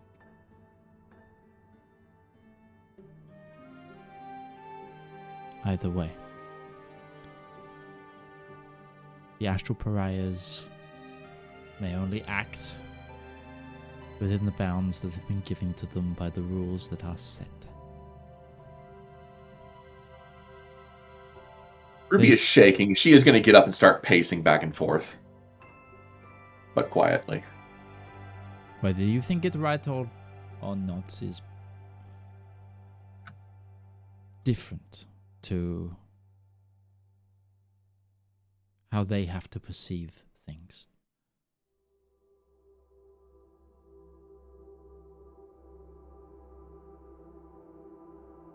They are perceiving this moment, even this theological discussion we have over a mediumly cooked meal in a relative safety, whilst around us the world spins. Around them, every outcome has been spinning.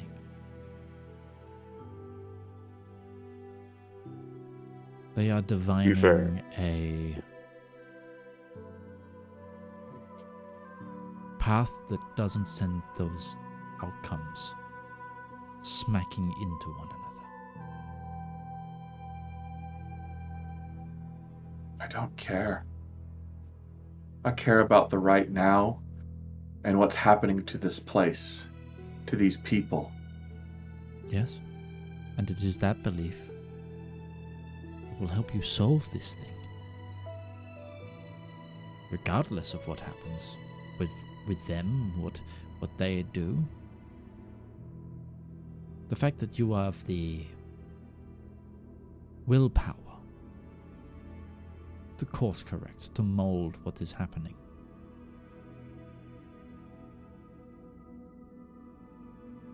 It's what we need.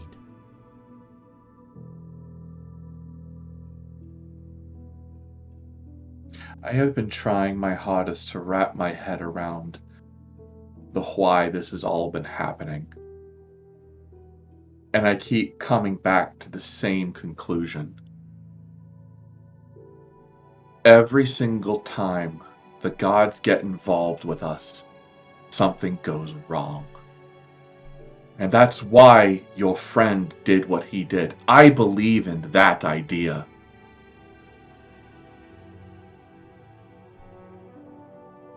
The interference from the rules and the laws who wrote them, or the people who, the things that wrote them. It was self-serving to them, to hold what little power they had left, clinging to a failed and malignant ideology that needed a merciful sword through its neck a long time ago. And I think that's why I am here. You say that you were all put on this path by Ulfric. Yeah, That's not entirely true. well, some of us were. He and I were, Breton, I think you were in your own way, Breton. You're tied to me. Originally. There were others, The catalyst, so to speak. but Valymr and I are the only ones of the Skyfire who are still actively the original crew. That being said, Ulfric was, and is, the biggest believer in what the heroes did.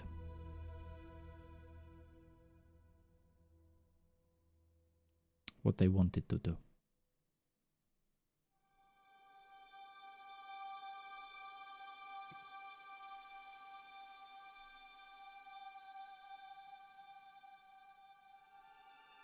Do with that what you will.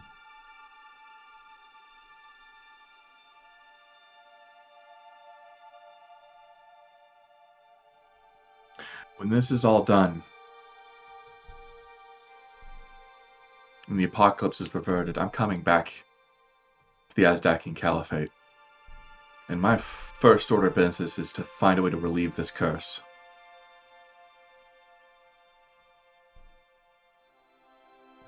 I will happily help you. If, once this is said and done, I'm still here to do it. A life without warmth is no life at all. The people of the Caliphate find their warmth in small miracles. At the very least, right now. Some might argue that the cold is what helps you appreciate the warm. That being said, the forces from before that still linger here would be... I'd be remiss if I didn't want them gone. But that is a fight for another day. Thank you. Valymr, are you ready to go to Kensek?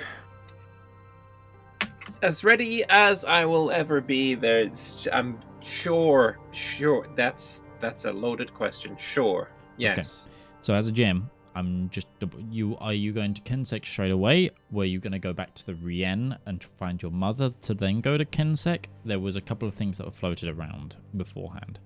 So some clarity definitely on your next path is probably good, and your next couple of paths.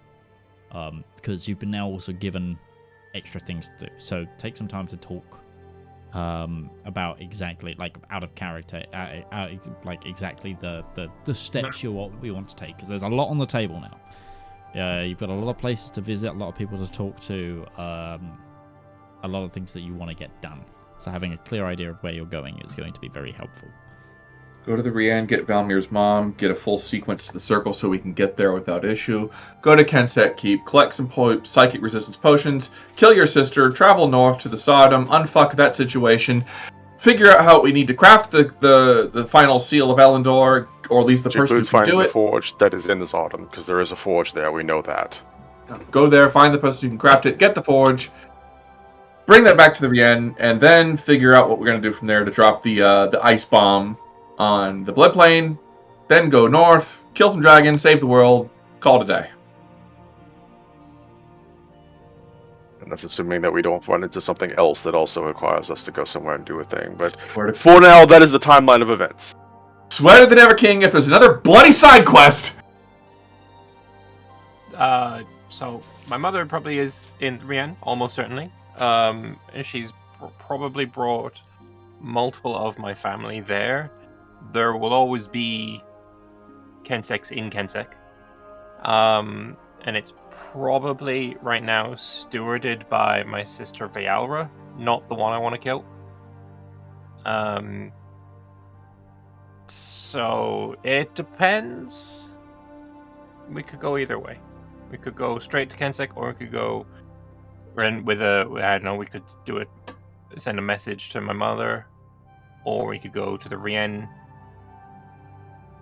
and then go to Kensek, because if you want to, correct me if I'm wrong, you don't technically need a teleportation circle if you have something of the place. Right? An item that is directly connected to the place you want to teleport to. A circle is a guaranteed. There's no chance of failure. An item that is from that location recently dramatically helps with your ability to get there. An associated object is a guaranteed success. I think it's within the last 6 months. Which, even if you don't have, your mother probably does. Which, your mother also does have a means to get us there if we can just get to her and find her. True. I don't know if your mother is a spellcaster. Yes, all Kensek women are. Then I would guess, with as powerful she is, if we can get to her, she can probably cover us the next jump. Yes. Okay. Saves us resources and helps us get around. Ruby will prestidigitate all the dishes clean. All of the women in my family are sorceresses. And as males, my brother and I, no magic, naturally. You know, over here, I just had a thought. If you just created dishes out of ice, there would never be any cleanup because you could just melt them afterwards. But that would be terrible for keeping your food the temperature you want it to be. She has an ice cauldron made of ice. Right, anyway, so Ruby's going to reach into her bag of colding and pull out a rack of herbs and spices and go up to Selwa. Take a pick. Or take the whole thing, honestly. I'm going to the Rian here soon. I can probably get my hands on some. She looks through, is like, oh, I won't take the whole thing, but then she takes like 3 different. She's like, oh, I haven't had this in years. She takes a few. Thank you. You're welcome.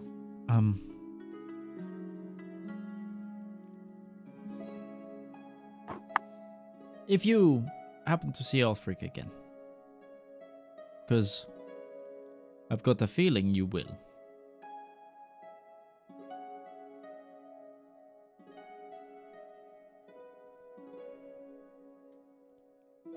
Tell him I haven't forgot what he owes me, and that I want my dragon dice set back. She'll hand her a snapstone. Here. It's so easy. You tell him.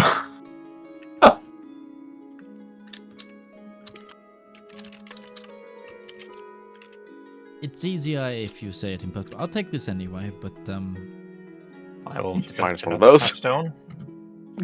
I was told we needed. I wanted to use one of these for quite an important thing, and was told no, we should save it and use spell slots. And now Ruby's used 2 spuriously for no reason. I I worked out that we don't need to send a message to the driver to tell him to go back to save us a snapshot. I am the one who is very frivolous with these things, but I'm also the sort of person that we'll get to the end of this campaign and realize we still have 12 left because I worked around using them. Well, we have 14 right now, so So 12 is a number I can strive for, is what I'm hearing. This is a 1,400-year-old admonishment that's been waiting. Just let her have her moment. okay, we have 14 snapstones left. Either way. But yes, unless you have any final questions. No, but she will unattune from the gem and reattune to the Staff of Teleport. Okay, so you could have been doing that over dinner. Sure. I had a question earlier, but now we've talked about a bunch of stuff and I don't remember it. But I did have one other question I wanted to ask.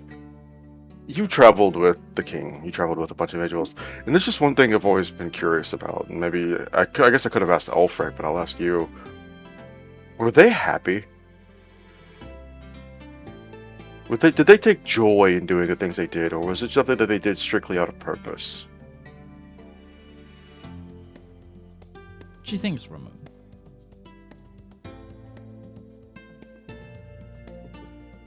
If you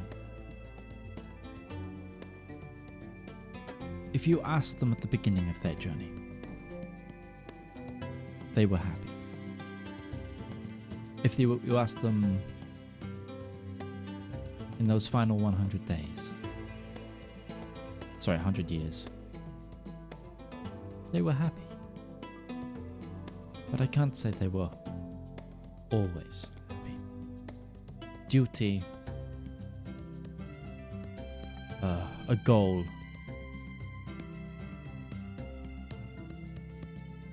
putting the thoughts and safety of others before their own. That was a lot of it.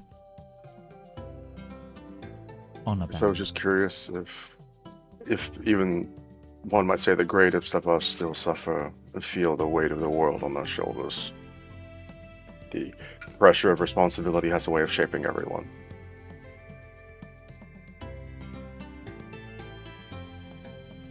It shaped me. I want to Shaped start a us. tavern. It It shaped all of us. yes. Yeah. If you had told me 2 years ago that I'd be doing this, I'd call you crazy. I'd say I'd be leaving my home to start a tavern. I'd call you crazy too. And then You I'd still be call me responsible for. No, I meant to say, if someone told you 2 years ago that you'd be doing this, I would have called them crazy and I would have escorted them away. Seriously. But you know what? Despite it all the lies, the pain,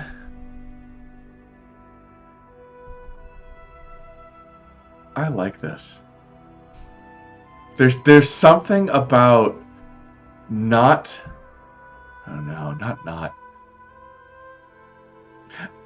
about a challenge yet to be overcome. That just claps their hands, a little bit of fire will pop out that just gets me going. Adventuring is seductive. I miss it all the time. What's stopping you from adventuring? This ritual took... Breton, how long did it take us? Like an hour?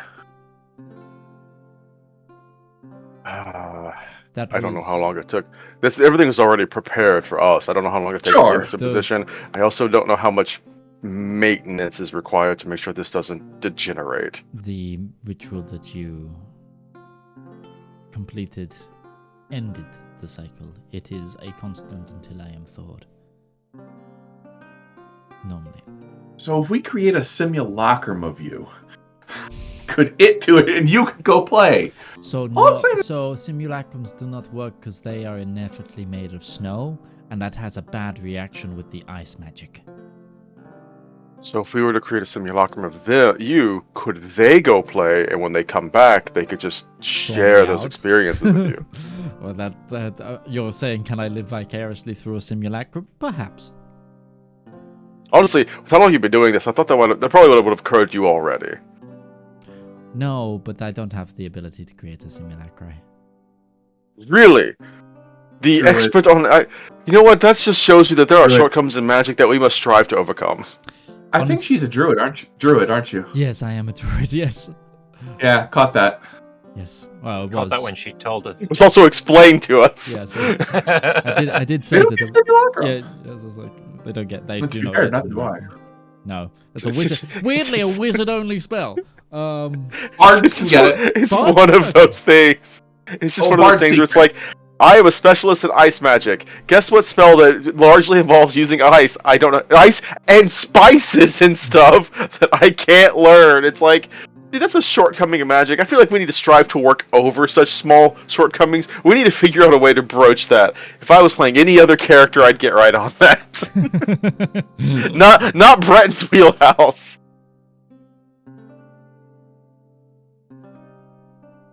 When this is done, and I'm ready to go off and save the world from whatever other fucking problem I have to go deal with next, because apparently the world is a lot bigger than I thought it was, I think I might take your place for like a week, go on a vacation, a spa, a cruise, a ladies' night, like whatever you need. You know, 'cause- there's this volcano I used to visit all of the time. I'd like to go back there at some point. Actually, you mentioning that, you traveled all over with your party. We've been to a lot of places there, and I'm just going to ask you curiously to see if you know anything about this.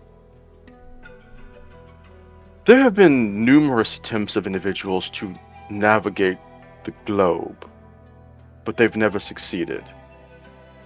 What is east of the Rien? What is east of Longreach? Do you know? Does anyone know?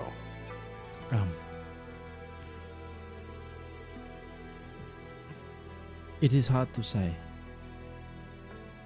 At one point, there was land, more skies, more trees, more beauty to behold. But ever since the Green and Pleasant Day, I haven't seen it. Whether there's been a well- reverberation or something. But the connection to what was, it's been severed.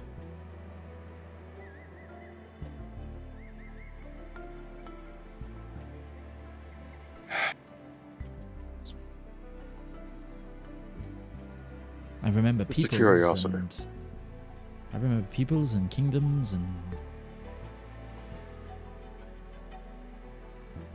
got to remember before the Green and Pleasant Day as well.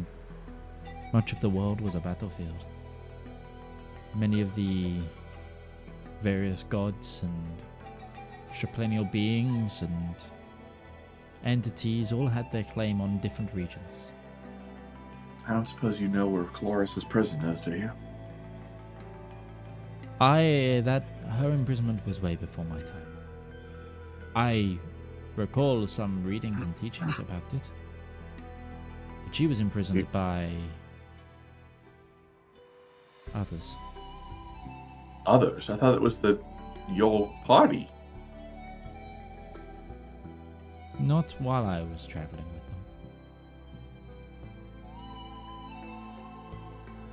them. Really confused Ruby looks.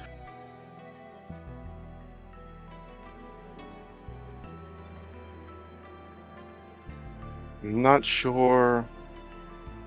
I don't know if it was ever mentioned who specifically imprisoned Caloris, and Was I the don't Never think it's King. ever been. I don't know if that was ever explicitly said either. She was one of the ones who didn't have a choice. She had to be imprisoned because she's actually from Elendor. Her father was deity-esque. I don't remember his name off the top of my head. Kaz Orgor or something like that.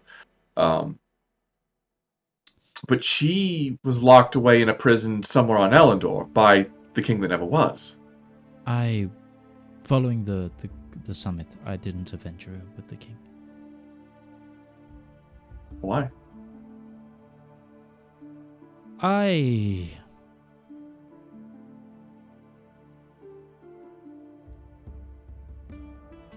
I had my own duties to attend to.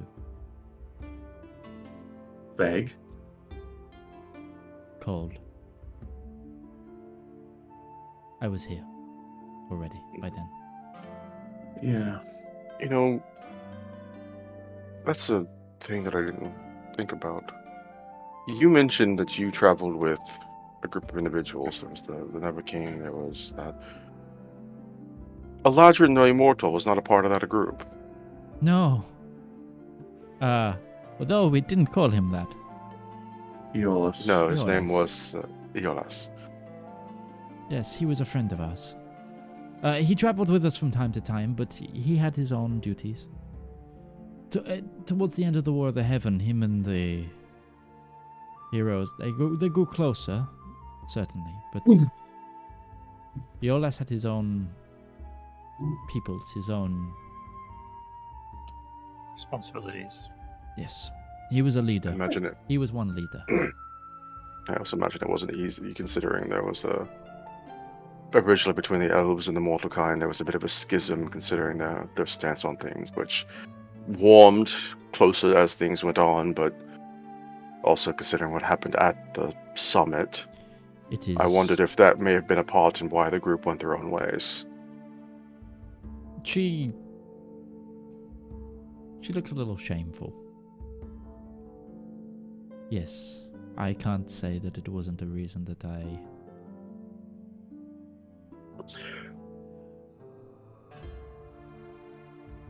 It is hard to be someone who champions nature and the natural order to then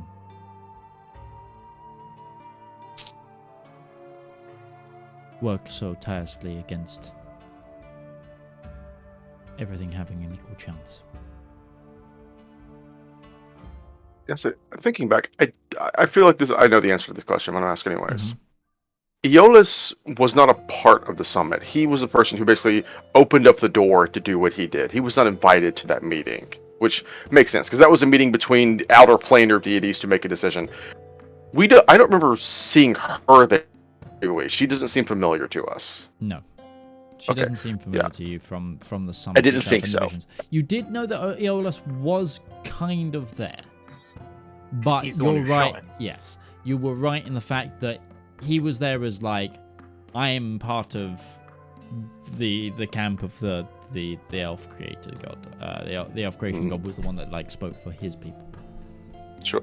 Well, it's like if Aeolus was there with that knowledge, I was like, if she represented the Oasis, then was she there with Oasis? And it's not like we're just thinking back. Oh wow, did we actually see her there and just didn't realize it, or was it something where she had already gone her own way at that point and done her own thing? Way at that point. Okay, yeah. She was All right. already fulfilling her duty. Then, because this is a long stretch, thinking back to that meeting, the Thundersmith, was there a dwarf there with him?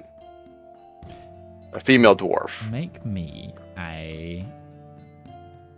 And speaking with her about this, basically, he's trying to get a picture of, do we know what she looked like, and maybe know what we should be looking for when we get to the Tsardom? I'll make a We all history had check. that Just vision. to- We all. Yeah, make yeah, the- Good, because I rolled a 9. Anybody else want to remember that? As Breton just kind of speaks I this will into the yeah, air? Everybody go for a history.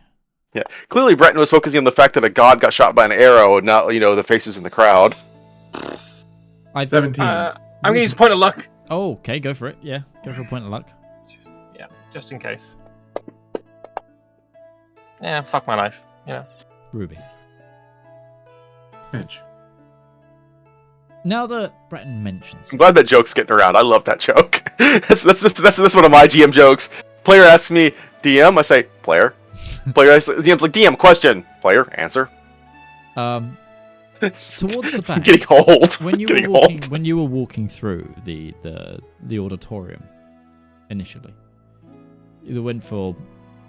Remember, it took like 10 minutes to get from top to bottom. It was huge. When you saw the vision, the further you went up, that there was entities trying to make a break for the windows, etc. You do recall that there was an individual who broke the door broke the lock on the door at the back of the room. Right at the back. They had the stature of a dwarf. No specific details about them? With the... Everything going on in the 17. Not I was a bit really. busy. Yeah, that's what Yeah. you get. You do We were- remember seeing a dwarf, though. Yeah, we were not looking for faces in the crowd to remember for later. We were trying to figure out what was going on. We didn't even see a Eolus at that, remember, sirs. Our perception checks were not good at that the summit. Ruby shrug and say, I vaguely remember seeing one, but past that, I'm sorry, we were a bit occupied with collecting the blood of the king that never was. It was a thought. And by the way, we're thinking of finding somebody. This individual, very much like Gilliam, is not here amongst us anymore. They've long since passed into the hereafter, and we're looking at their descendants, not them. I imagine if they were still around doing things, the Zodom would not be the divisive state that it is. They'd probably have more of a... I have something that might help you. Huh? I keep... I'm sure you have your own mementos from your travels. Yes. Breton briefly looks at his bag and realizes, no, he doesn't keep anything from anywhere. He leaves Ruby to get the mementos. She's far better with the sentimental thing. She goes over to the bookcase that Valymr was searching at one point. And she comes back with Okay, so it turned to ice? Or turned to water? Yeah. It came back. It came back. Okay, good. It did come back. It got better. This whole section is just Monty Python reference after Monty Python reference. And this is the last thing that I'll give you before we take our break. She goes to what looks to be a book at first, but actually opens into a little trinket box, like a little jewelry box. And from it she pulls out a little chess piece. And it's designed to be like it looks to be like a horse's head with angel wings. So like a Pegasus almost. But on the base of it is very, you would know it to be like of a dwarven design. And then on the underside, you see, she hands it to you, and if you look at it, you look on the underside, you see like a sigil.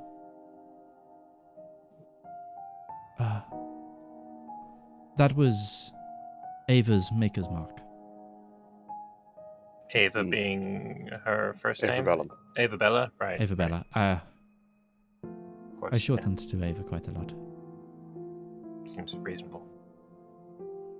So, Ulfric has the rest of this dragon chess set? Yes.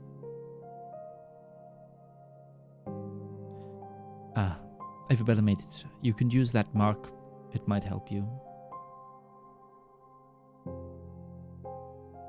Pop it into Breton looks at that for a long moment and really considers, are we going to show up in the Zardom with this?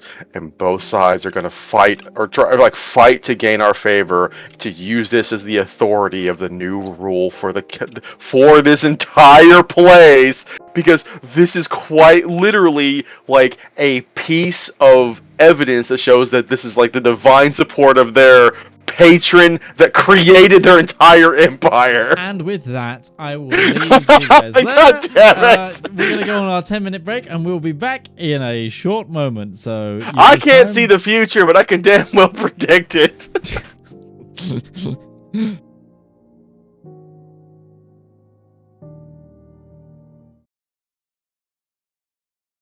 ATR content. I know you're Whether that king. be a YouTube video, stream, TikTok, Instagram post. Don't worry, we've got you covered. My name's Alex. I've been a content creator for almost a decade now, and I've teamed up with my good friend Harry to produce 10 royalty-free songs for you to use in your content completely for free. We've tried to make a whole range of motifs with this album, covering happy music to sad music, to mystery music to combat music. And if this takes off, you know what? We might even make some more. So give the Elendor Chronicles soundtrack Volume 1 a shot. It's free to stream everywhere, and if you want the high quality downloads, you can come over to our Patreon and download them, or you can contact me directly at tabletop@themidgemansworld.co.uk as a creator, and I'll just give it to you for free. That's it, there's no catch, and Just to prove it, we've also given you guys a user license agreement to prove that you have the complete perpetual rights to use this content. So enjoy, and good luck on your next adventure.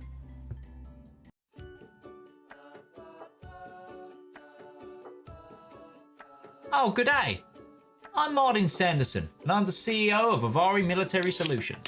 We here at Avari know that it doesn't take much to cause problems out on the frontier, whether that be from local pirate raids, neighboring interstellar powers, or even just an unhappy populace with unreasonable demands. Just what is a small to mid-sized regional power to do when faced with these problems? You look to Avari for your solutions. With open-ended contracts, well-trained personnel, state-of-the-art aerospace forces, and competitive rates, we stand ready to help find the right solution to your problem. So if you have a problem, why not call Avari for your solution? Our operators are waiting to take your call, and consultations are free of charge. Avari Military Solutions, a solution for your problem. Avari Military Solutions is not licensed to operate within the Kark and Dre Baronies, the Andes Corps, or any Class A combat zones. AMS is a subsidiary of Omni Radiance Holdings, a family company.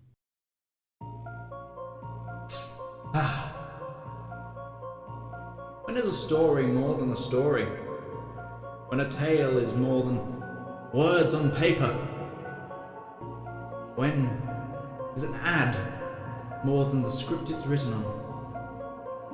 In the darkest and deepest annals of our own history, worlds of wonder and splendor burst through like a blister made of hope. From the brain that's rattled and riddled with madness, a radiant pustule. Writing, art, that's storytelling. That is the true lust of life.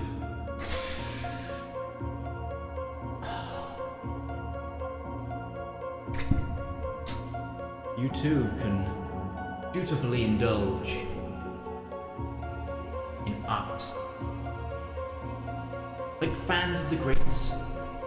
Shakespeare, King, Tolkien, Seuss, Mercer. You too can indulge through Twitch Prime.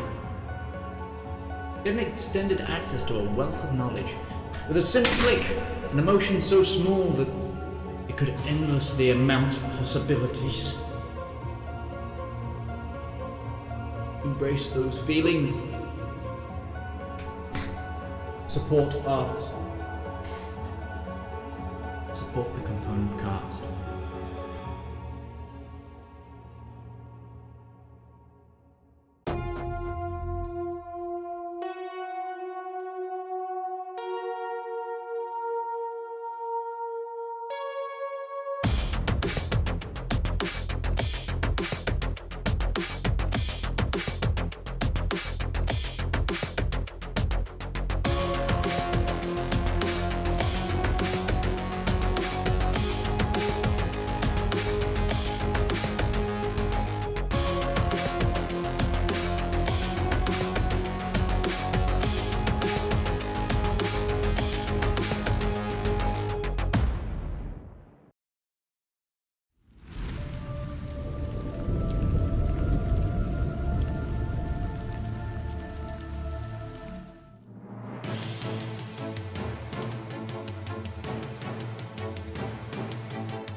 So, we return. Welcome back, everyone.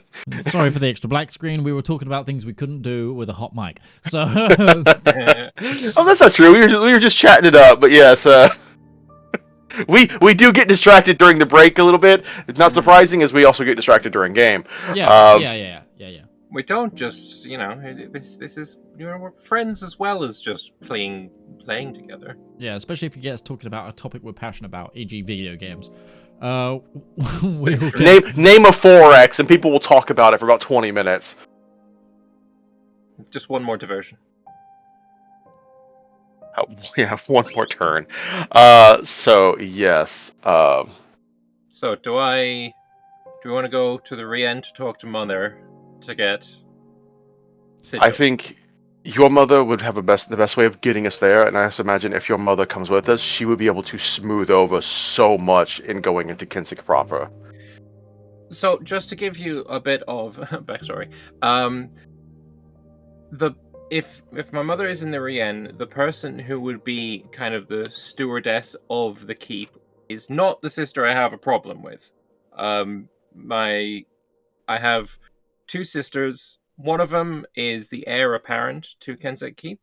The other is the apprentice to my auntie, who is the head sorceress of the keep. And then my brother is training to become the captain of the guard. He may even be that by now. I'm not sure. But essentially, the people who would likely still be at Kensek would be probably both of my sisters. Or maybe the sister I don't like might even be in the Rien. I don't know. I just figured that having your mother with us, people might be far more inclined to work with us, considering her authority in Kensek, from what I've been led to understand. Yeah. I'm also not sure if I'm still banished. We should probably look into figuring that out before we show up, and they try to arrest you, and we inevitably get into a scuffle. Yes. Yes. Okay. Yes. To the Rien then. I can help you get to the Rien. I know a lovely oak tree. Yeah. Is it near Seat that you need to get to? Yes. Okay. Is there anything you need before you go?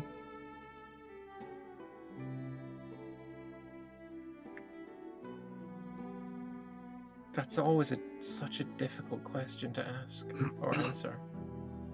A lock of your hair.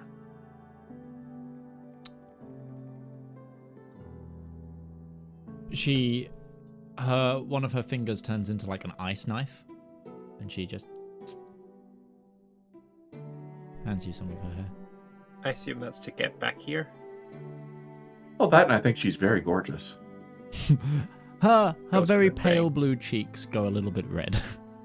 Put it down. Listen, Oh, so you pointed out you can get color in your face. This is she's aesthetic. 14. She's 1,000 plus 10,000 years old. Like, you were right, Valymr. Damn. Right? The age range at which it is, rude to ask a woman her age has a time limit. Like it becomes rude and then it stops being rude. I think she's well past that age. She's also old enough to have founded your family. True. Wait, did she? No, she's not an elf. Yeah, no, that's a good question. I don't know what she is, but Yeah, other than blue, what is she? She's plain touched in some way. She's an Asimar. Or Genasi. Okay. Am I blue? She's there's a particular sort of affinity to her that is not of Elendor. Well, we have that in common then.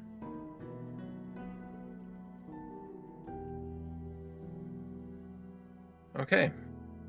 So how does this work? Do you know a tree? I don't. Well, we're going to the I don't Rien know to go get your mother, aren't we? Yes, I can get you to the Rien and help you.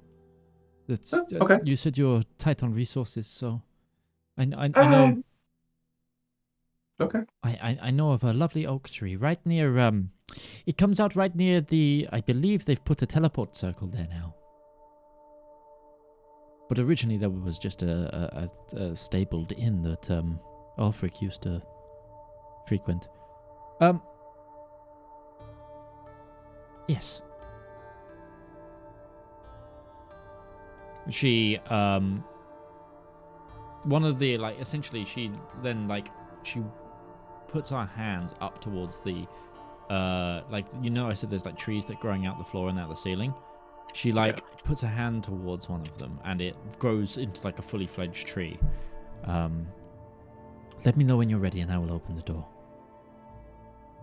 I think we're ready. Okay. And with it, she casts Tree Stride and opens up to, as you see through it, the Rien. And you pile on through before the spell ends. Blum, blum, blum. Wait, do we go back and get? We have the scales, right? We have the scales, right? We have the scales. Okay. I just almost had a heart attack. Like, wait, do we forget to grab the scales?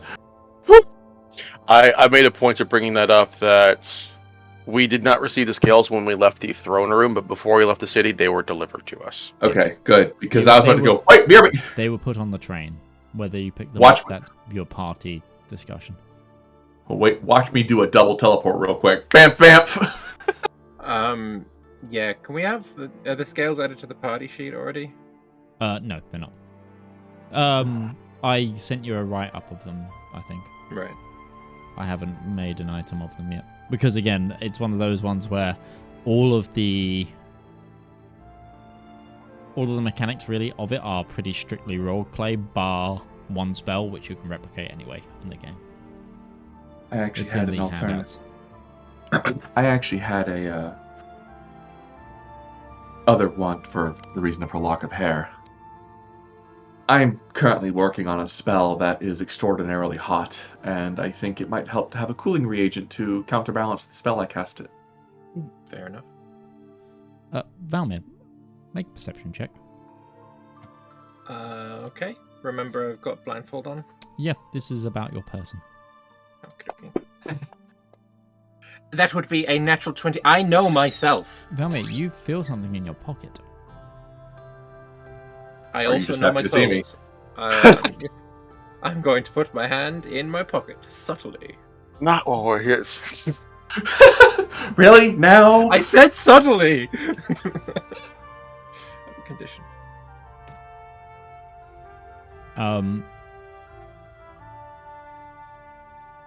Your ability to read any language but would help with this, but I think you can already read this language as it's in Sylvan. Okay, yeah, I can read.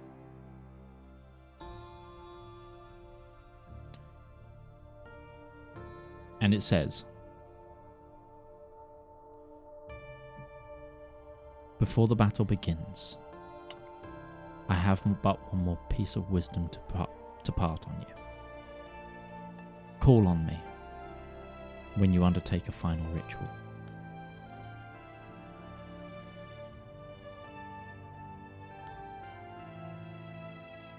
Okay.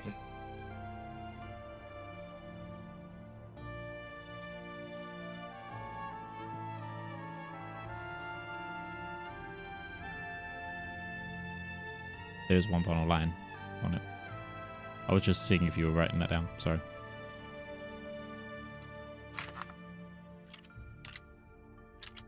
Are you ready? Yeah, go for it. The final line is, the chalice yet hides secrets. Okay, the chalice is... Chalice is the one we... That's the big Do thing have or on didn't Breton's have? back right now The break... that, Alright, we do have. that right, you we do keep have. using to give yourself boons.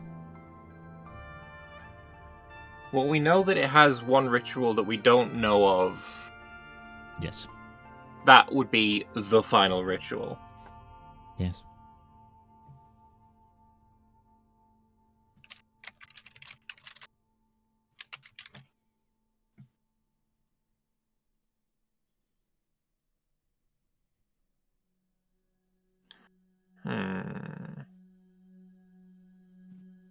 Okay. I will share that with the others too.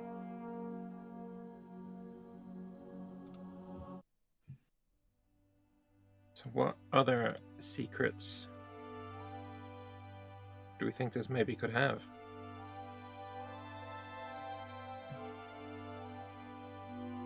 Yeah. As a note, you're about 30 feet from the teleportation circle, which has 2 guards stood kind of somewhat either side of it. Ruby, you've traveled through it a few times. In fact, that older guard that was there the first time you traveled through that gave you directions is there, and he was like kind of looking the other way, and then heard the of you all coming through a tree. He turns over and kind of gives you a sort of tip of his kettle helmet towards you. Used to it by now, are you?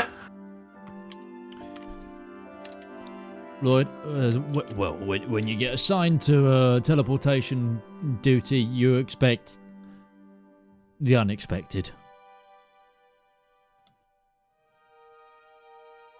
One time, 4 buckets just came through. What was in the buckets? Nothing.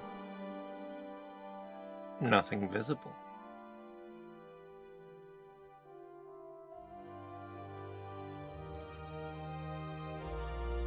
I can't make that joke. Right, I want to make that joke. That's fine. The buckets were impounded. Naturally. Didn't have any paperwork for them, or couldn't ask them where they were going. So, yeah. Well, Anything interesting going on?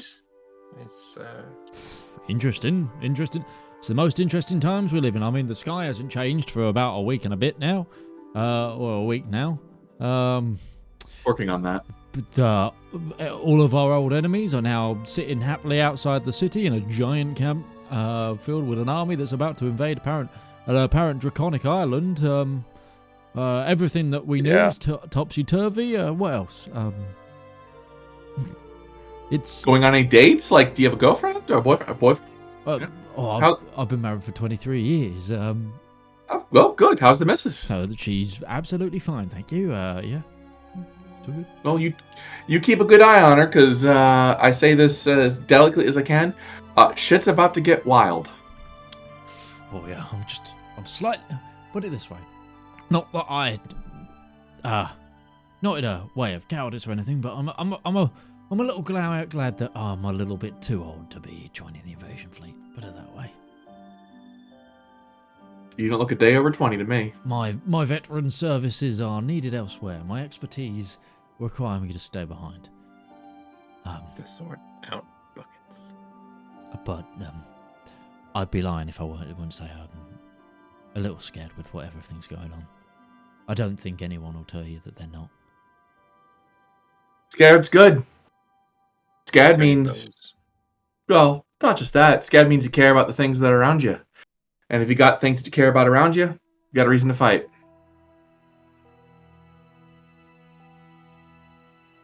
Suppose you're right. I'm scared every day. Especially if the days keep looking like this. Anyway, You should have seen mine. I was looking at a storm of lightning with an eye in it. Yeah. I didn't see that one. But I still have the blindfold on, so I didn't see that one. Ah, good joke.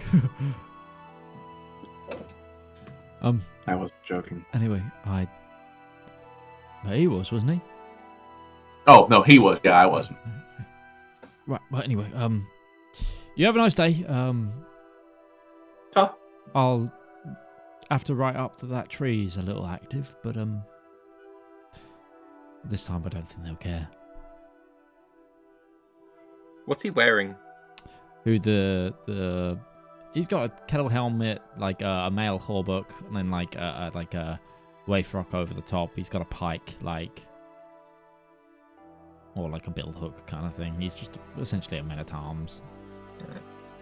As I was start walking away, I was like, I'll turn and say, I like your choice of weapon, and I'll keep walking. What? Thank you. Because he thinks I'm blind, so Again, he was confused.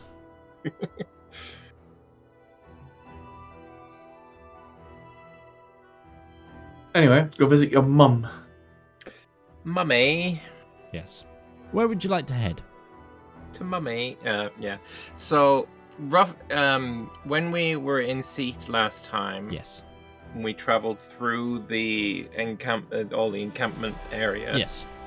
Would I have known roughly where various elements of the Eladrin forces would have been stationed? 'Cause we You would be visited, stationed like, with them. Yeah, you visited where like the core of the Eladrin forces were. 'Cause you went and spoke to Aeolas, so Yeah. you would assume she'd be near there.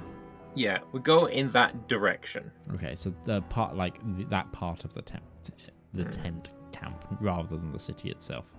Because like Kensek's, they're nobility, but they're not like higher echelons where they'd be like, the plebs would stay in the camps, but like the nobles would go to the city. Like I don't know how.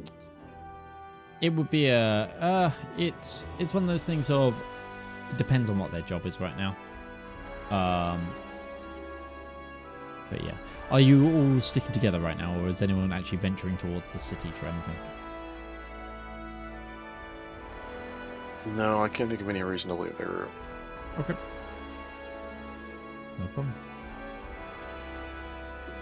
Alright, so head towards the Eladrin forces encampment area. Mm-hmm. No problem. Okay. It's probably about 30 minutes walk from where you guys are. That it takes to get there. You are given a cursory check on who you are as you enter parts of the camp. But you say who you are, and essentially it's like one guard will start checking your identity, and then another guy will like lean over and go like, "Don't you say that? There's Breton Montilier. He's the one that was giving the speeches of that. A couple of weeks ago. He's got the sword of Chevalier Argent. He's got the blade of Equilibrium. And they're like, oh, sorry, sir. Yes, sir. You're getting like a lot of that going through. It's like, you've been with the party for a quarter of the time. You're more famous than me. It's that whole like people are checking papers, and then someone turns around and says, just because he's not got the uniform on, you realize that's Captain America. Like, it's. To be fair, I did just give these guys a very inspiring speech not even like a week ago. Yeah, it's like he put in the effort. Indignant Ruby face. It's actually not. She's chuckling, but I'm sorry. You were going through that, and it just reminded me of a story of Beth told me once where a superior officer was coming through when she was on second station, and they didn't have their ID, and they were making a fuss, and it's like, do not confuse your rank with my authority. Like, yeah. I was like, Brian's not going to be like, it's fine, we'll figure this out, but at the same time, it's like, no, he's getting no, just going through. It's like, I really hope these guys don't get in trouble for this. Like... Oh, well. I guess he has the sword of the Chevaliant. That is about as much identification as one needs. You got the most fabled relic of the entire people. But do you have night in the world that doesn't recognize it? But you don't but have. Do you have but you don't your have your paperwork bus in order? pass on you. That's interesting. Anyway, eventually after some actually, Valymr, give me a perception check at advantage. Another one. And whilst Valymr makes that, I will say there are a few other things. I know you've kind of curated your list of what you're going to do, but I will also, just because I'm a devil's advocate, I know I'd be remiss if I didn't. You didn't fully finish investigating in the Cathedral of Ascension. The relic. Yeah, the relic. In the reliquary. So that if you need more things about that. You also I do want to look in there. Haven't and I'm going to tell you fully checked in about the chain. The soul chain. The soul chain. No, we haven't, because we kept checking in about it, and it kept coming back. It's like, we can't get it up, and we're thinking about it. Yeah, it's underwater, which is a big put off for Valymr, I know, but I do have to verbalize these things just to make sure that it doesn't. It's on our to-do list, but we also just got a lot more to do, so it's like we'll see if we need to what we can figure out to do there. All right. So this is going to take a little bit of time. Let Valymr reconnect with his mother. I'll go down into Cathedral of Ascension. I'll go talk to the curator, get the things we need. How do I transcribe a sequence? I don't have teleport spell. Your mother will know. She'll know how if she knows how to teleport. Okay. Yeah, just basically sigil whichever one she wants. I'm gonna go with Ruby, because Breton, as we get closer and closer to this battle, I'm finding myself wondering more and more how important Solvaril is going to be for it. I want to get my boy some armor. I want to armor up my Griffin. Yeah. As a proper Mountain Knight going into battle does. You gotta armor the hip. You gotta armor the Griffin. And You can't just go honestly, in without the it. Rien is one of the best places to do that because they have battalions of flying. Sure. knights. If we go through there and there's not a set of relic armor that was some Griffins in the long past, that's fine. He'll look into just getting it done, but he's like, I'm gonna look around and see if we can't find something. Sure, and the Reliquary is a fabled arsenal, and it's also a good meeting point for you guys to meet back up.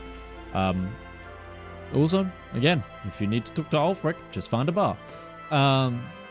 Well, he can also help Ruby, so them looking together is a lot more efficient than you just only looking clear by through themselves. one god out of the 9 lights, like.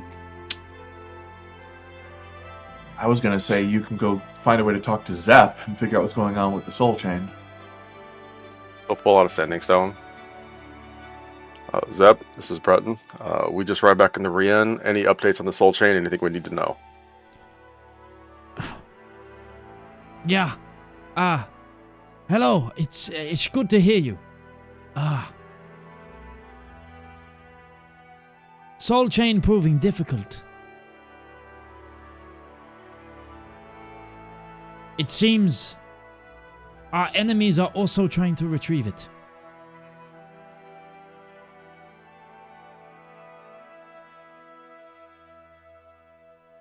There's a moment where Breton just kind of stops. Like, I imagine they're going to walk away, and he's like, hold on! We might have something we need to take care of first. It looks like the enemies are trying to steal the soul chain.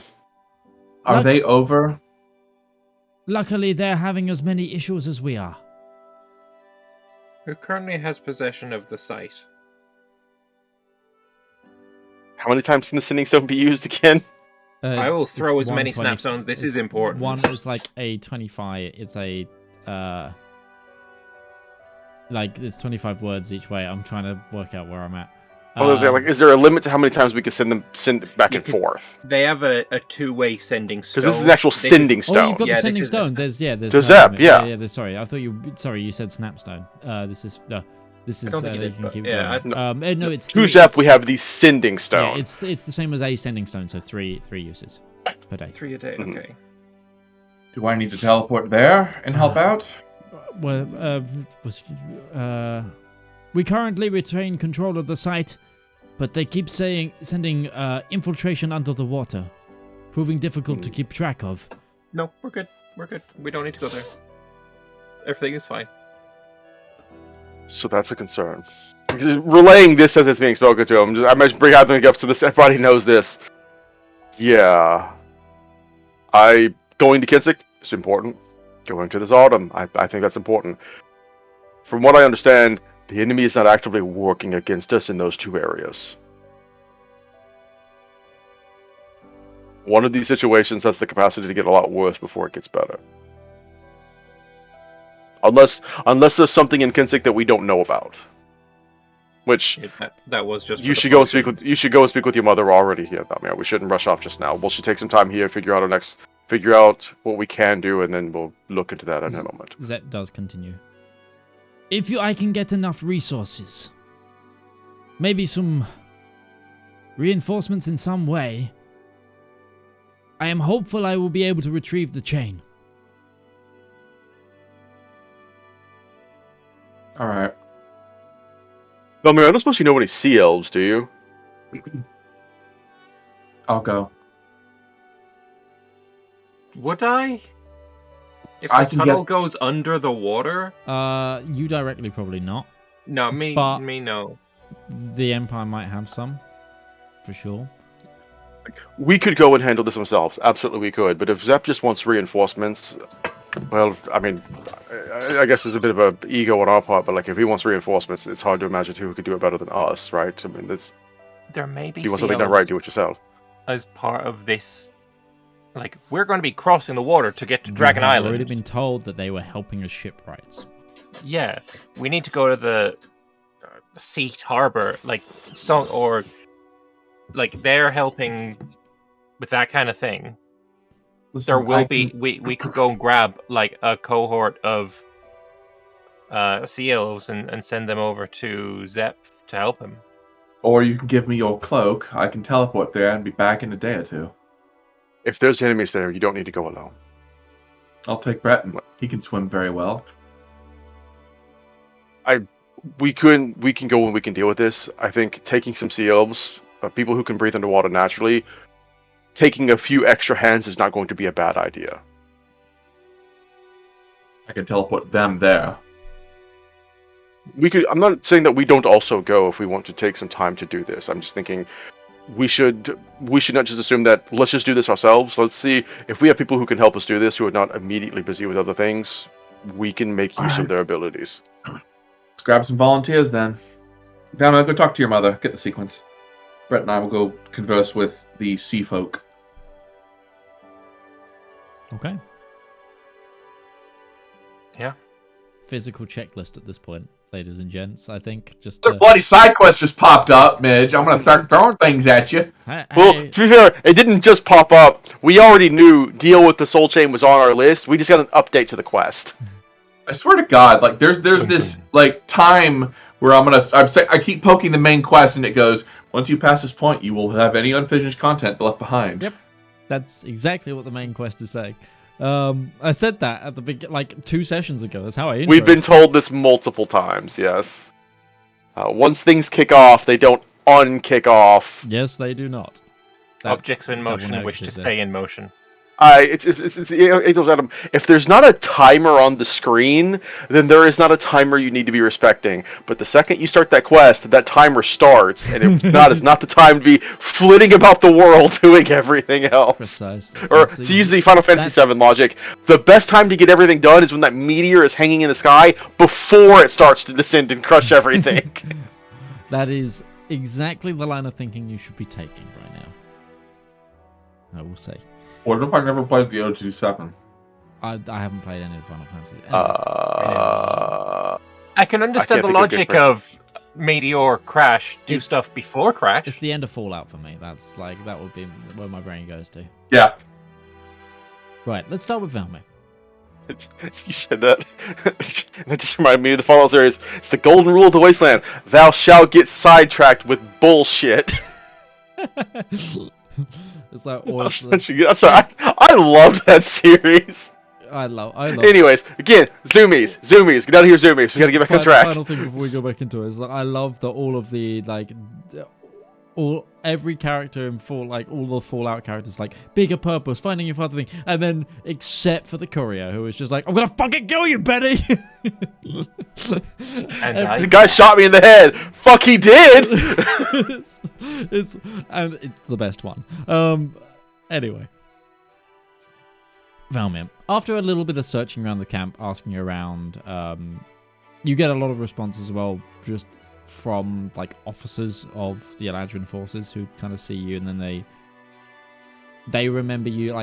There's you walk into someone that you recognize from the ball, right? And they're like, oh, your family's that way, kind of thing. And you finally get information as to where, and you see a large set of deep purple tents that are it's one large pavilion tent with a lot of side tents, and you see a singular banner out the front with your house sigil, and then underneath it is metal adornments of each of the personal arms of who is in the tent.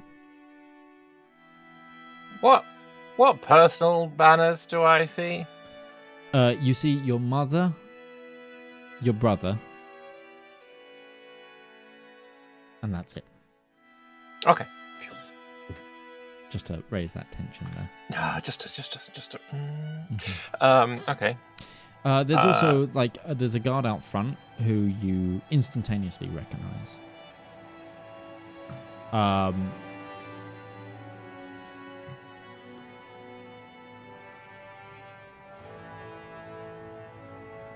They are, or they were,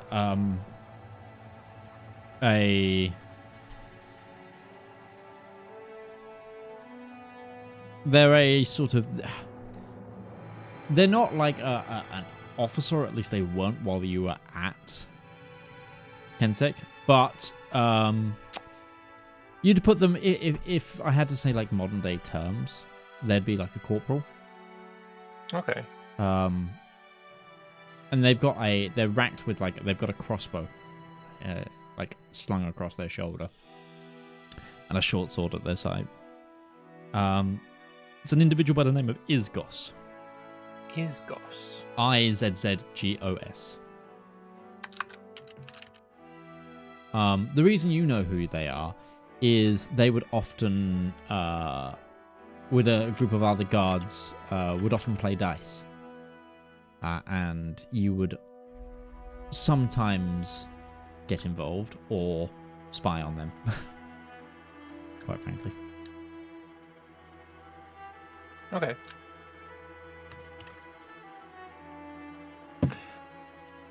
Isgos, it's been a time. It's been a long time. Looks up and he's like, Master Valymr.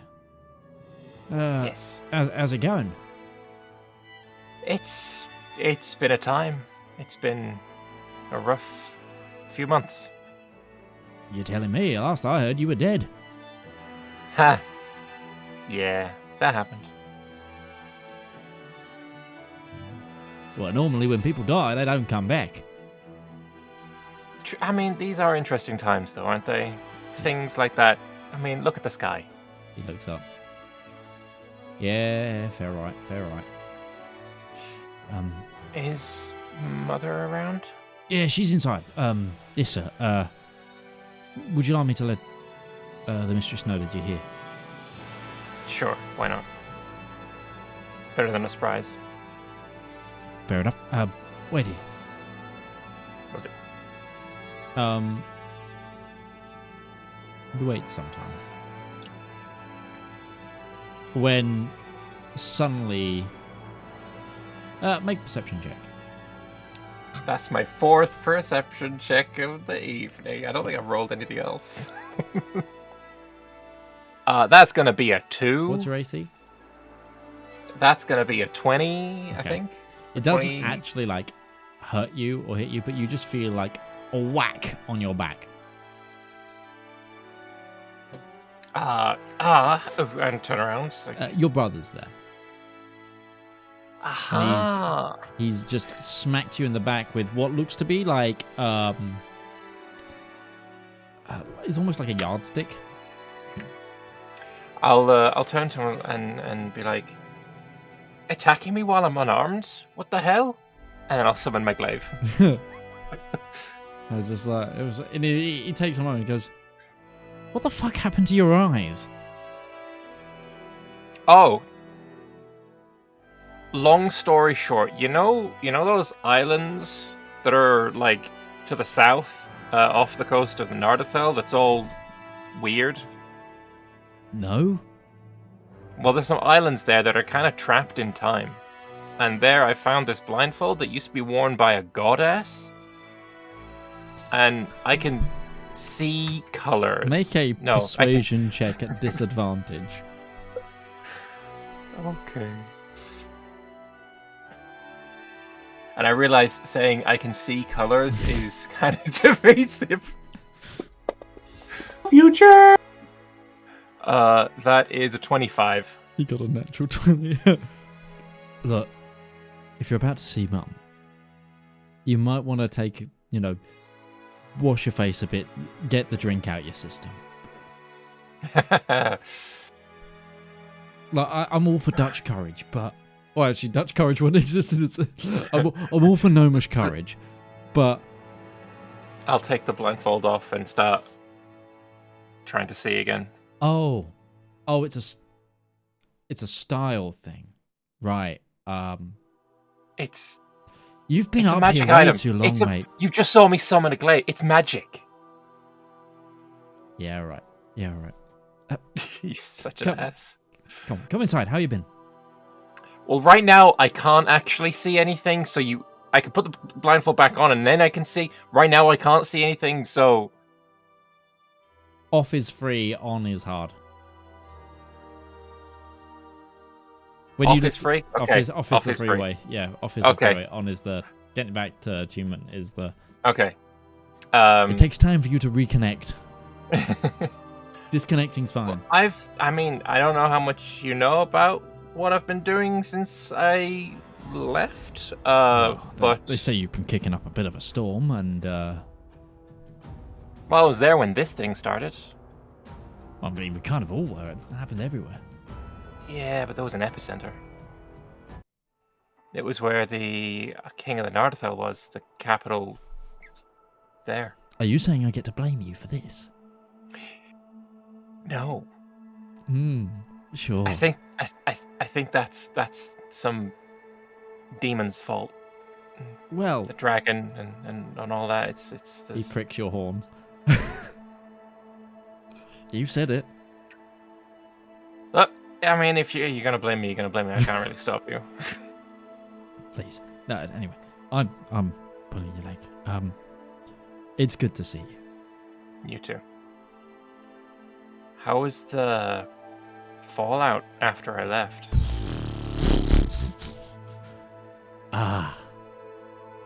Tense. Very tense. Yeah.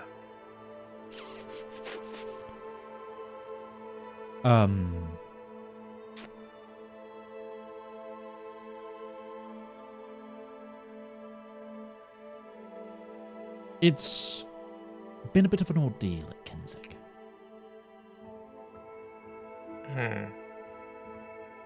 I've seen Mum since, but I mean, she seems to have forgiven me in a way. But I mean, I can't imagine there's got to be something there still, you know.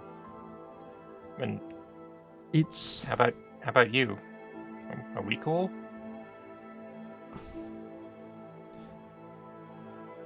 we're fine.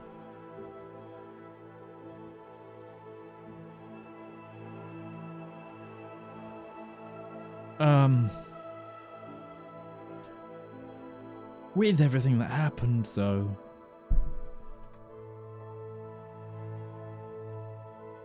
Valymr isn't heir apparent anymore.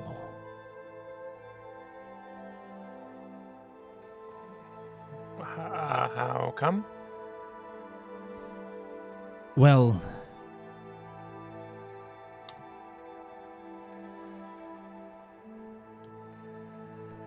put it this way, it was enough of a shake-up that it was deemed that Mother couldn't keep the house in line.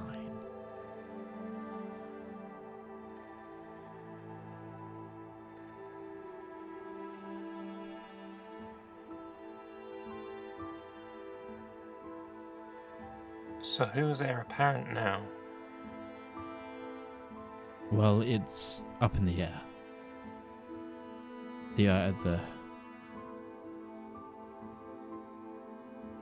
Apparently when the time comes, Auntie's gonna decide.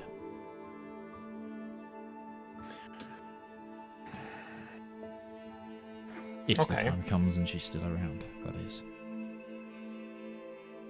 But, it was seen as a weakening moment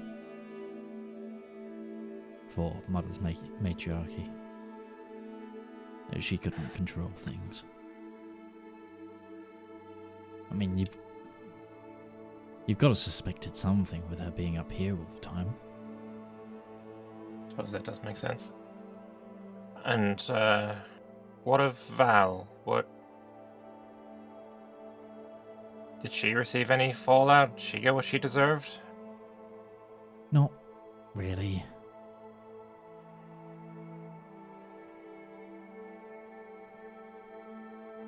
I think Val and Auntie are in a little bit of cahoots there. Of course.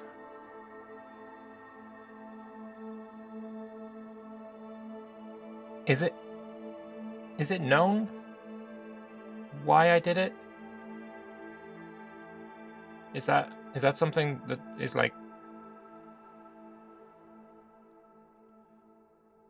you know why I had to do it, right? I mean, I do. She killed me. Like, I died. Yeah.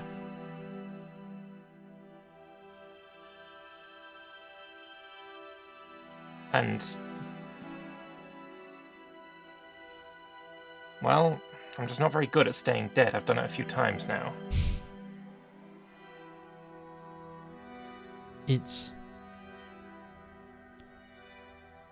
I understand. Doesn't mean that people aren't going to try and take advantage. That's the way it's always worked with us. Yeah.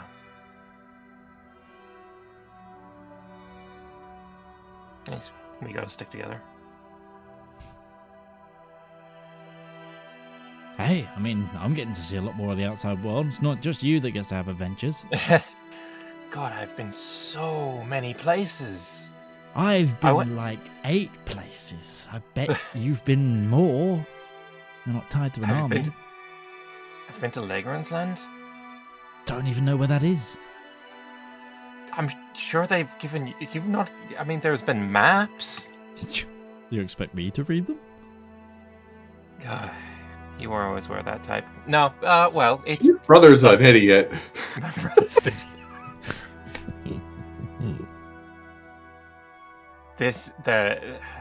Their main castle, his main keep. It's like a mountain. It is a mountain. It's gargantuan. I've seen a couple of those. Mountains? Yeah. Well, I mean, you would have as soon as you left our home. That was just the turned joke. around. Okay. You're never very good at those.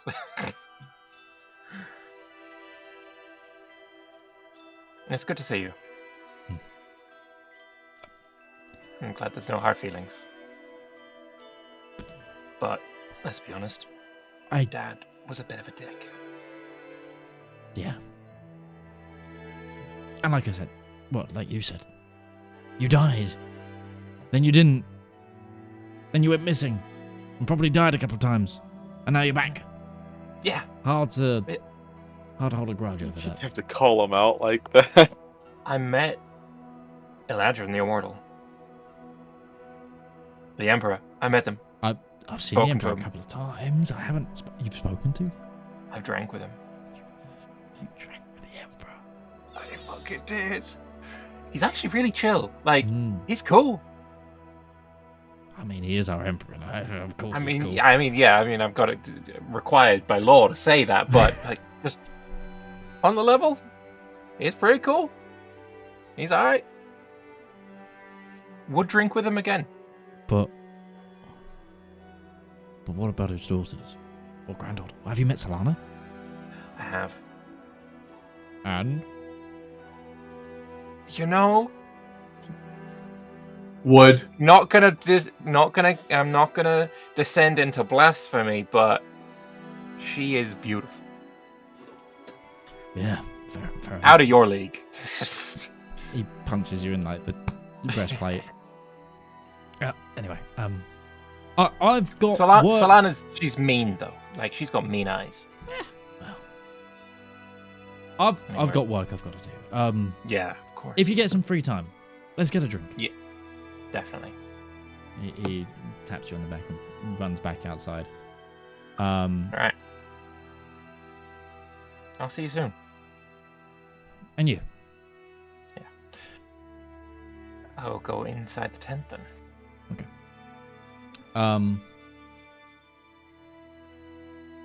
It's almost like it's been divided into different rooms. You're in like a main sort of chamber area. There's a fire going. A couple of other guards, it seems, around. Some you recognize. Again, from Kensek Keep. Yeah. Isgos kind of points towards what seems to be set up as like an office to the side. A planning table. And as you like push the curtain aside, you see your mother in there. Is she alone? Yes, yeah. She stands up and, Valymr, I thought I heard you. Yeah, just got back into this continent a moment ago. Come on in. I'll go in and it's good to see you. How is things around the camp? It's seems pretty well set up. Yes, settling in well. Nervous to get everybody going. What is your role in this? Are you crossing over, or just are you here to set up and send? We're helping with the logistics process. At least I am. Okay. Our art of the deal is a little bit of our strong suit. We've committed a few men to the course. Okay. But we don't have too many. But no, we're helping with supply and demand and Good. making sure people get here on time. It's gonna be hell over there, so Yes. but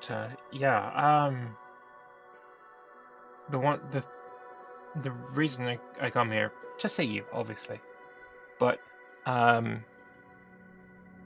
of the things we've noticed, especially about this main bastard dragon that we're going to be facing, is they're prone to hit us psychically. They mess with your mind. And I know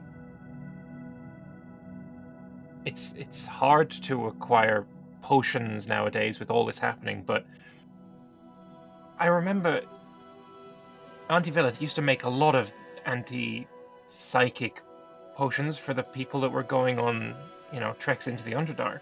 There's a lot of that shit down there. Is there any stockpile, any ingredients, anything that I could get from Kensek and to give us just a bit of a better chance when we go up against him? It would depend on how much you need, but that makes sense.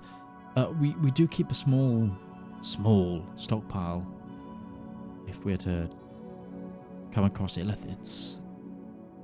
Hives, remnants of hives tend to... It's rare, but they do appear, and we've had to deal with a few in our time. Obviously, though, also psychic reagents are more common where we're from. Yeah. And Villith does know how to make the potions, yes. She does control the stock, however, so you would have to talk to her. Yeah, that was...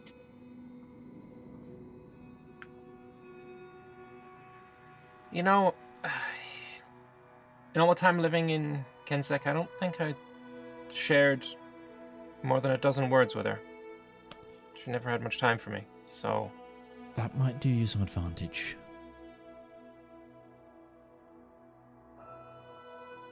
I'm here to save the world. Can I have some potions?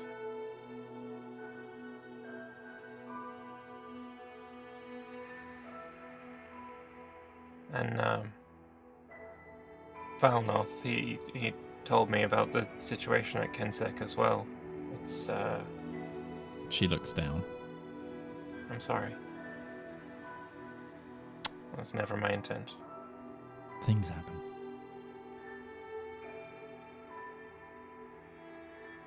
Your sisters are naturally at each other's throat, but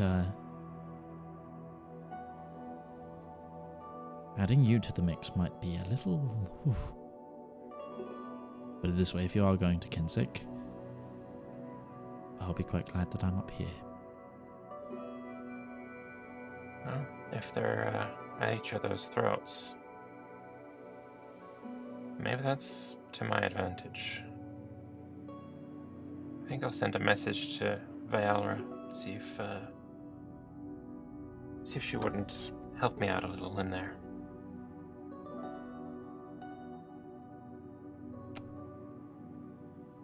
Yeah. She might be able to put in a good word, but Valymr is your problem. She has Story of my life. Villas here.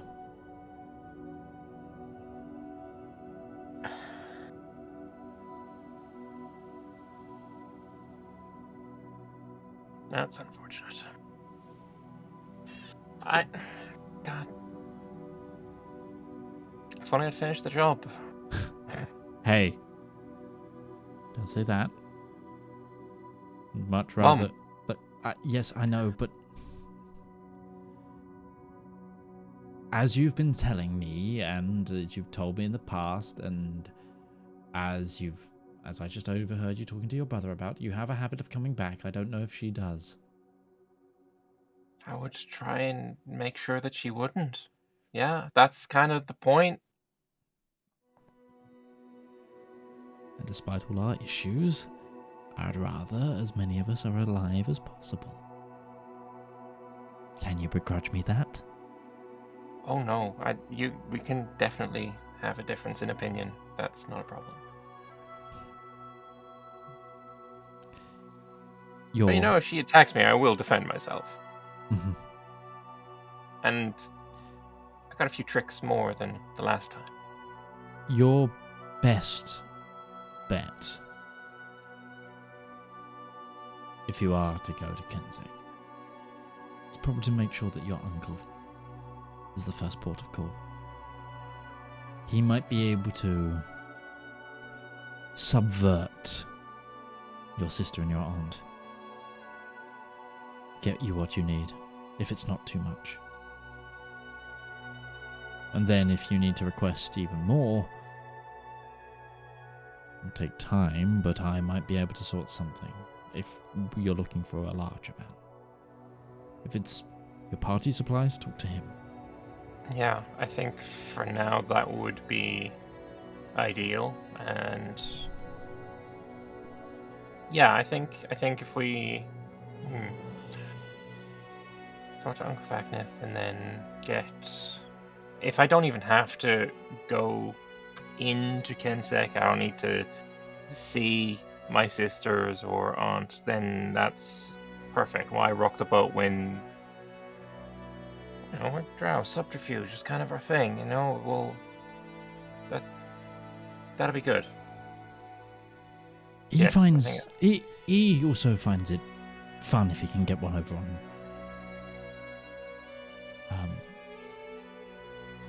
Vilith. Yeah, don't we all? So, he might help you. And just a thing for the future as well. I can't do the whole teleporty thing, but one of the people I'm traveling with, Ruby, you met her, right? Briefly. She Across the can battlefield. teleport. She's got roughly the same skills. She's a sorceress. Oh, She okay. can teleport. Can I get a She can, as in circle thing? or circle? Yeah, she can I can only do circles. Yes, Kensek has a circle.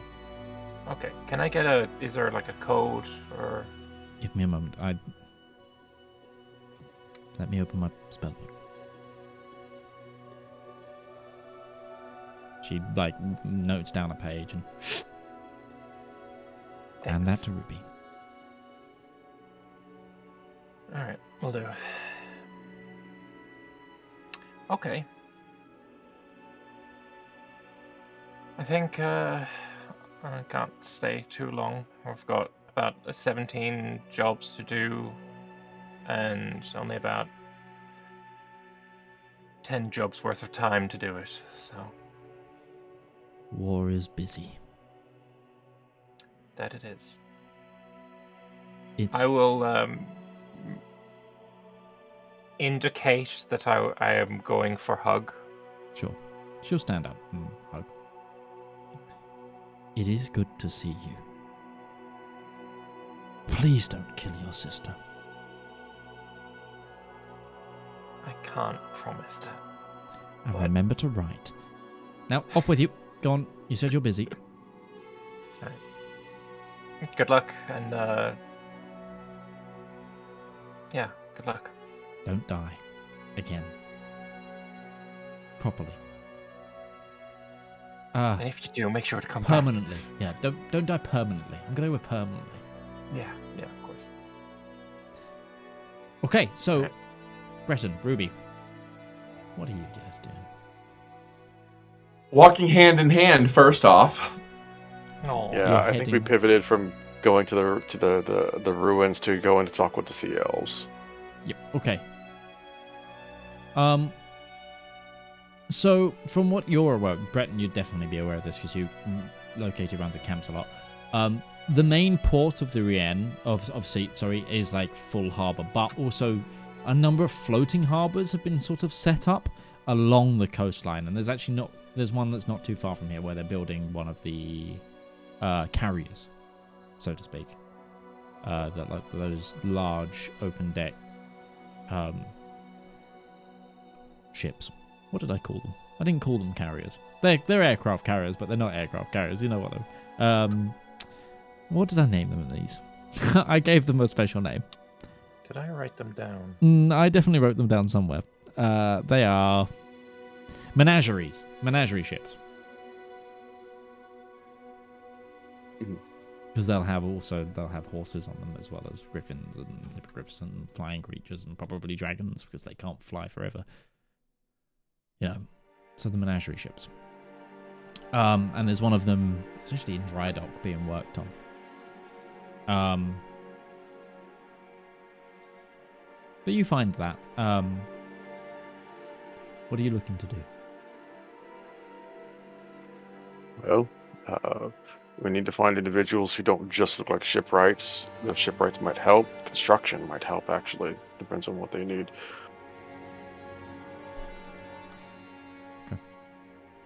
So are you looking for someone who's in charge around here? Sort of thing? Let's start with somebody who's in charge. Let's speak to somebody who knows these people better than we do. Okay. Yeah.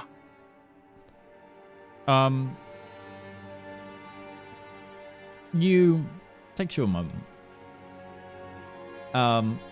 Eventually you actually see another Thelian man who's talking with what seems to be a number of officers, and they're sort of idle. They've got like they seem to have sort of like they're eating like a ration or whatever. Two of the men seem to be in like more uniform, while like two of them seem to be in armor, and so does the knight. And you also instantly notice that the Nardathelian man has his not like a purity seal from Warhammer, but something of the sort that would denote that he is a Pegasus rider. He seems to be talking with some Fey individuals, officers. One of them does seem to be a sea elf, or as far as you can tell, what a sea elf would look like. Are any of these troops at any point that Breton can remember along his what do you even call it? His inspirational bond tour? The Nardathelian man probably would have been. Or at least the group he's assigned with, like his questing companions would have been. I don't know if this guy in particular definitely was, but he'd probably be your in. Put it that way. Okay. The Fey individuals probly not, as Sure. it was mostly Nardathelians you were speaking to. He did prioritize Nardathelians, so that would so that makes sense. So sure, yeah. Breton, hand in hand with Ruby. He's not going to fight her on that. We'll just approach and say, hope you all are doing fine this evening. He turns around and looks. He kind of goes from eating ration to kind of somewhat standing attention, as though, hail, sir. How may I help? Pack your gear and get your war gear ready. You're going to go help out a friend of ours. We need some hands for a project we're working on. We're trying to recover something that's going to be very important, we believe, in the oncoming trials that we're going to be facing here. Fingers crossed it'll save a lot of lives. But it involves some deep sea diving. I see. So naturally, we were looking to find some individuals who would be naturally acclimated to that sort of thing. He begins to put two and two together. Oh, so you wanting to contact the elf? You want to talk to the sea elves? We were looking for some capable fit individuals who could help us with that, yes. Sure. I'm currently... I'm part of a rotation that I'm helping with the advisory for needs and specifications for cavalry of our sort to make it onto these. And plus, I'm somewhat fluent in Elvish, so I've been assigned here. Let me introduce you to some people. They might be able to help. He turns around. Right, just thinking in the back of his head, of course, these are the cavalrymen. I don't know if cavalryman is the one. Like, they're going to be useful regardless. Cavalrymen would probably not be the most specialized people to fight underwater. Naturally acclimated to it, probably. Specifically Seahorse trained for it. cavalry. Yeah, unless these guys are riding giant seahorses. Shark cavalry. What was it? It was a Pegasus Knight. Like, yeah, Pegasus Knight, highly respectable. 100% support that. Not useful underwater. No, he's not. But he's the liaison for this ship, for part of the design.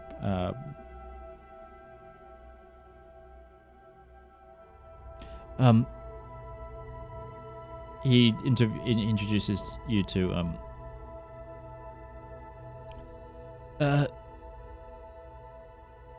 this is Rolar. More specifically, Prince Rolar. He says, Rolar is a prince of the Eastern Water Tribe. They are, I believe, what we've been calling sea elves. He can't speak a word of common, or Fionian for that matter, but his Elvish is impeccable. He is a fantastic swimmer, and so are his people. If you can... You also behind him, you see the two other elves that are there, as part of this build team, kind of look at each other like... He's trying, but oof. At this man's description. One of them tuts. They might be perfect for you. He then talks about it. He's like, and he goes straight into fluent Elvish, and he's like, "Do either of you two speak Elvish?" Yes. Okay. Ruby, you understand? No. Ruby, you hear him say, Prince Larola, these two individuals are looking for some help with a matter of great importance. They are trying to recover something for the war effort and need people who can dive. And he then turns to you both. How many people do you think you need? It's a good question. You're going in as many as you can spare. You might want to know what your mission is before you come to that conclusion, though. He then turns back to Rolar. I think this is going to be this needs to be something that you take to the Elven Court to decide on. However, they say that you should hear their mission out first. Ruby will then look to the man and speak in Elvish. When the dragon attacked the second summit... Which... The Pegasus Knight, as you start speaking Elvish, instantly looks like it goes over a shade of red and embarrassment. And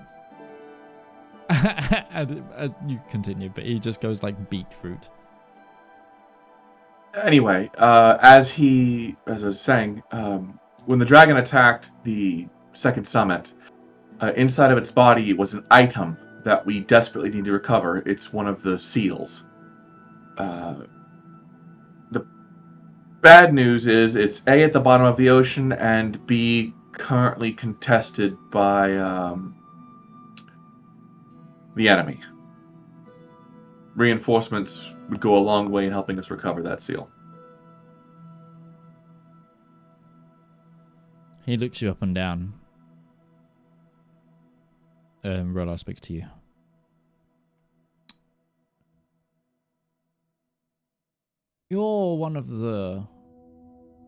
You're both from the Yes. Skyfire Adventuring Company, are you? Yes. Yes, I met one of your friends. A Leonin fellow. Oh, Gourd. Lovely chap. I had a long conversation with him at a party. I wonder what he's up to these days. I will have to speak to the General War Council, but if it's divers and sailors you need, I should be able to drum up a few fellows. And if they should happen to find our gold, it also went down. Like 35,000 gold's worth of trade Long goods way and to gold. funding the war effort. It'll go a long way to A funding the long war way. effort. We'd love to get that back. Sorry, I don't Also- understand what they're saying. Breton's just sitting there like, I guess I'm the arm candy now.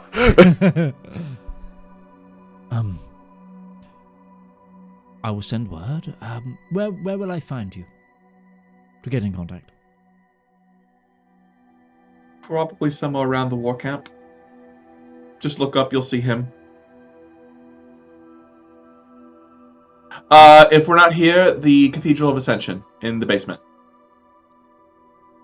I will send word up the chain, and they will hopefully get a missive to you then.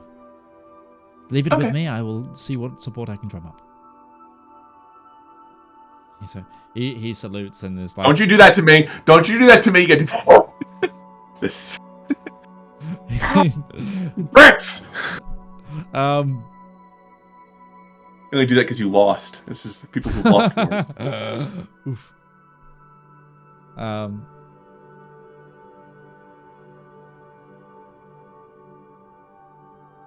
Thank you. What else would you like to do? Anything else? Go to the Cathedral of Ascension. Are you okay? You're gonna head to the Cathedral Ascension now. Okay. I gotta say, Breton is just gonna say one thing too. He's gonna say in Aquan, thank you for your time, Your Majesty. He then turns and goes, "Oh, you speak the ancient tongue." Wait, I speak Primordial. I speak all of them. You also speak Aquan, yes, Yeah, that's yeah. the point. Really? in Aquan? Really? This is wonderful, and you're both learned scholars of the ancient tongue. More like I was infused by the power of an elemental spirit, but yeah, sure. Lots of long nights of study. Good for you. Sorry, I don't speak Elven, but I didn't want to presume.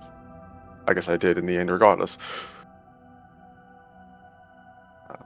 Ta-ta.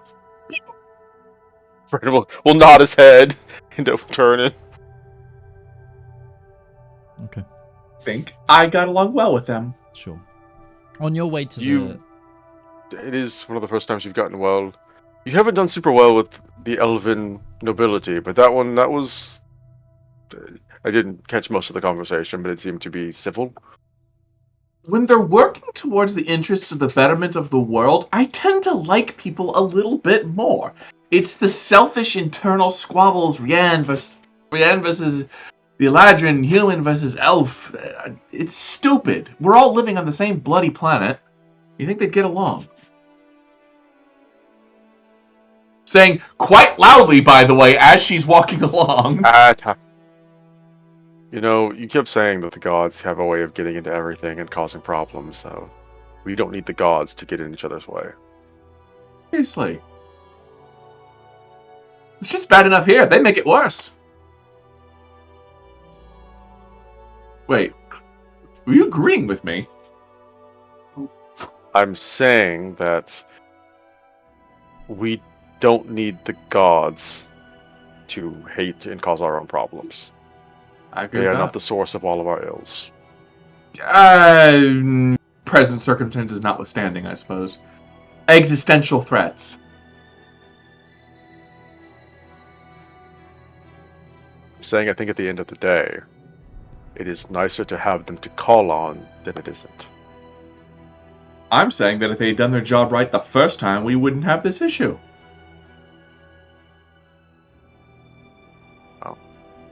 We'll see how well we do our job and how well we can judge them. Alternatively, it'd be a really boring story, wouldn't it? as you progress through the camp, you see that, in fact, the camp has gotten bigger since you were last here as well. Again, it's hard to say really in like too much detail, obviously, because the camp is miles long anyway. But where there was like slight gaps between certain tents, a lot of them are getting filled with either boxes or storage or more tents.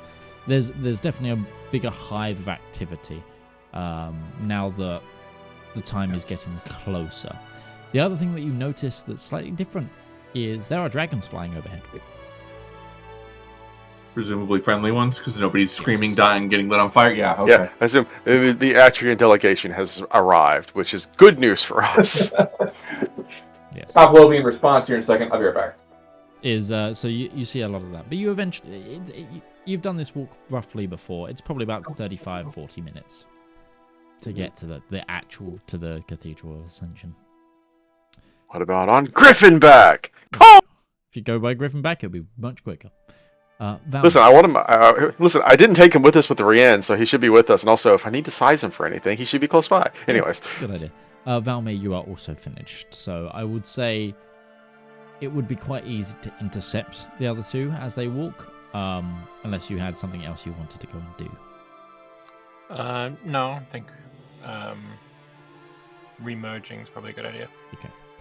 So for the sake of brevity, you all meet up at the Cathedral of Ascension before heading down into the back down into the reliquary. You are guided down to the private sanctum below the cathedral. Sanctum Sanctorum. Yes, through the winding halls, through the secret gates and passages. And eventually you are met again by the Archbishop.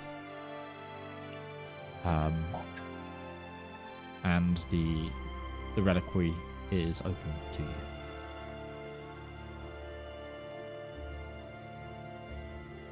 All right. So we went to the God of Magic first time, right? No, you didn't. No, you went to Luster, the Star Wanderer. As a quick recap, how do things go with you, Valymr? Everything kosher with your family? Yeah, if we are going to go to Kensek, there is tension and problems, and I may have caused more issues than I had realized. But potentially what we could do is talk to my uncle and basically get the potions without ever seeing my sister or the person who's currently in charge of Kensek, my aunt. May be able to just like kind of sidestep the problematic areas of my family. Plus, Mum doesn't want me to kill my sister, so... Sounds like a vote of confidence to me. She asked real nicely, but I said I couldn't promise anything. Well, I'm focusing more that she doesn't want you to kill your sister, not that she doesn't want your sister to kill you. Which means she believes in you. I didn't think of it that way. Yeah. It's little victories, Valymr. Yeah, we'll take those. I didn't catch the conversation, but the prince of the... I'm sorry, it was the Eastern tribe or the Western tribe? Eastern. The Eastern tribe. The Eastern Water tribe, yes. Very simple conversation. Everything went well. Ruby communicated with them, negotiated. Seems like they're willing to provide us some divers and some sailors for the expenditure operation. Obviously, I understand if you don't want to be personally involved in that, but it is something that we have plans to do, because it is very important that we get that done. Yeah, I mean, if I don't come, that means you can bring one extra. See ya. Valymr, you have the cloak, and we have to go collect the seal and all of our bloody gold. I hate this. I really, really don't like telling people this, but you've got to get the fuck over it. This is end of the world apocalyptic shit.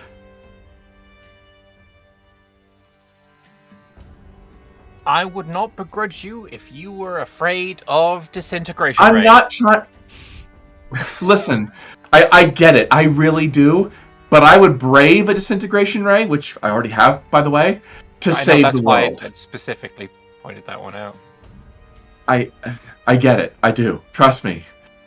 but sometimes you've got to do the thing you hate in order to save the world. Please. The alternative is we split up like we did before, which I guess technically worked out for us, but do you want to go to Kensek by yourself while we're handling this? Exactly. The other alternative is you just wait around here for us to get back. I think going to Kensek alone would not be the worst case scenario, because you don't speak. They don't speak. I'm pretty sure my uncle doesn't speak Common, and it would I speak like 12 languages. I think I can communicate with anybody at some point or another. But essentially, it's going to be a case of I jump in after telling my uncle that I'm coming. He's like, I have the potions ready for you, and then I get out of there again. As long your as nothing optimism goes is wrong. admirable. Yeah. When in the history goes wrong. When in the history of our history has an event ever been go there, get the thing, come back? The chalice wasn't difficult. No. The chalice wasn't difficult? Do you remember the lava worms? Okay. No. I do! I got slapped right in the face! The The chalice is the one that's on your back with the big Yeah, the thing. mountain. Not even lava. Yes! The ones that are the causing lava worms! volcanic The eruption. volcanic eruption! The fact that we had to travel flying over lava. One of them nearly ate my fiancée. I had to banish it to a different plane of existence. Yeah, I do remember that. Yes. Good! Suck it the fuck up, What? Valymr. You're going swimming. Otherwise, At the very you're least, gonna come with us. You can be on the island if we don't need you in the water, just so you're nearby. There is no more island. The island got, nuked. I assume there are areas above the water where I can, the airships. I'll be on an airship. An airship is fine. I like airships. Airships are Valymr, great. Do you want to be known as the person who stayed behind while the rest of the legends were written? I'll be known as the guy who didn't drown. Well, again. So wait. You have a cloak! You literally cannot drown! Literally cannot drown! Do you trust everything? Brett just leans in and whispers in her ear, listen, the first step is just getting him there. And the second step is putting ankles or heavy weights around his ankles and bring him over the side! You're not helping us. I'm trying to help the world! He'll suffer Mitch is just sitting there like, are they really gonna split the party to do this? Come on, guys! The archbishop that's in charge of the reliquary is just flicking through a book and just fly on the wall in this conversation. pulling Anyway, I'm out gonna the tell. tweaks in I will awkwardness. come with you to the site. If you expect me to go under the waves, you are hilariously mistaken. Or really good at teleport. So, let's go. Teleport under the water. If you teleport Valymr to the bottom of the sea, he will never cannot speak to you again. promise what I would do next. The actions would not be my fault. You know what? I don't think Breton would speak to you again if you did that. He's like, Breton's not afraid of the water. That'd be a terrifying experience. First of all, it's real dark down there. I can't see in the dark. He can. So anyway, I'm going to go to Attune's chamber. You all do whatever. Boop, boop, boop, boop. Yeah. So to recap, you guys went to Luster, the Star Wanderer's chamber. Mm-hmm. Ruby's going to Attune. Breton's going to rack his brain here. He knows a little bit about religion. Are there any heroes that were associated with the deity that were known for being a mounted combatant? Because obviously the Rian, long history of mounted combat. When we met the Crown Prince of the Rian, he was a Griffin Knight. The Nardathal, also lots of Griffin Knights. It's part of their military history. So I'm just thinking, surely one of a hero that has served one of these deities at some point in time, they had to have had a mount. Very likely. Did they have armor for that mount that just kind of passed into no, let's not just we don't just leave this sitting out. This needs to be remembered. It was significant. Sure. Give me a religion check. Religion check, yeah.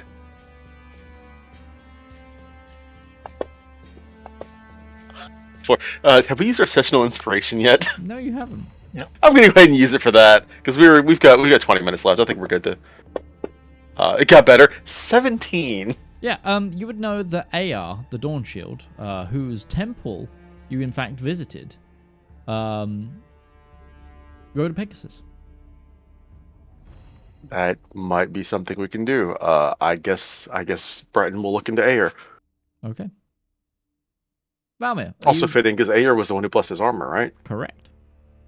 I'm gonna go with the one who isn't threatening to drown me. Okay, which of the other gods? For legal reasons, she's not actually going to do those things. By the way, Look, if we're looking into gods, this is like I think he feels mostly in tune with Caphriel. Yeah. So Sure. this isn't going to their temple and talking to people, right? This is something. No, so This just is basically the storage of where the relics of history have been put. Yeah, so you're in the Vatican archives. Cool. I'll go to If Caphriel. you wanted to find a glaive that was associated with Caphriel, this would be the place to do it. Like I would be very happy, and I may even consent to going underwater just a little bit for a glaive. So But thankfully, I don't have to. It's been a while since we've been here, so I'm just going to say it as well for the audience at home. If you tell Breton that, Brett will tell you, if you just told Ruby that, she'd help you find one. So I'm serious, Valymr. If it meant helping somebody overcome their fears, she would help them do not anything, but just about. But Okay, just, but just on to the top. recap what this place looks like. It's a marbled halls. In the center of there's a central circular chamber, which has like a lectern and study desk in it, as well as an altar. And then there is then 10 pathways off of this place into miniature sanctums, each aligned with books and shelves of artifacts and relics of those specific gods. One for each of the 9 lights, and there's also one for the king that never was. On the hierarchy of fear, obviously, oceans, water, deep poodles, puddles, not poodles. Poodles are fine. Yeah, poodles are awful. Sorry. I was going to ask him, a deep poodle. What the fuck is a deep poodle? Look, It sounds like some weird shit. It sounds in like the some Underdark. Underdark abomination, but I don't want to know. It's the Illithid's second favorite pet after the brain thing. Oh no! Oh god! It's like It's instead of like the poofs of fur, it's just tentacles that come off of it. Is Like that- this worst displacer beast. Isn't there a dog in Men in Black that like predator mouths open? Isn't there a poodle that does that? Are in you Men in talking Black? about the cat from Marvel? Captain Marvel cat, maybe. No, I haven't seen Captain Marvel, so I think this is a. There's a cat that does the Captain Marvel too. Okay, I've got to say there is a dog with like teethy mouth in one of the Men in Blacks. Probably. Oh, yeah. Don't Google that. Oh, that's a real. Oh god, poor dog. Anyway, moving on. Yeah. Okay. But yes, okay, so each of you are going to a different god. I'm looking There at is- Ayer. She's looking at Aoun. Atune, not Aoun. Atune. Attune. And I like Damir's got Caphriel. You're going Caphriel. to Caphriel. So, as a reminder of how this place works, you can get advantage if you utilize the Archbishop to help you search. Breton will forgo that. I think if what Breton's looking for would not be subtle. He's not looking for a book. He's not looking for a single weapon. He's looking for barding for a mount. Presumably that would be fairly large and easier to find. So I'm fine if one of you want to take that to find what you're looking for. Are you looking for books or stuff? Ruby? Yeah. She's looking for a very specific spell. I think you take the thing then. I think if Caphriel's own glaive was there, it'd be, pride of place, prominent. Like, I don't think I'd need the eyes of an archbishop to point that out. But I wonder how well Divine Sense would find something like that. Might be worth looking into. I mean, if we use Divine Sense right now, we are going to get overstimulated to fuck. We are gonna be Flashbanged by divine. stimming on the ground for hours. Mitch knows what spell I'm trying to build, but Ruby's reasoning is an earth-shattering magical effect sent a divide between Solarum and Longreach and created the Bay. A spell of such cataclysmic proportions that it literally broke the damn world. She's not trying to copy the gods. She's not a bloody god. She can't do that. But she is trying to create a variant of it. To split a dragon in half.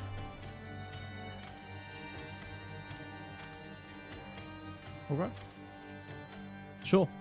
Okay, I will get all of you now to make me an investigation check. It's the check you hate most.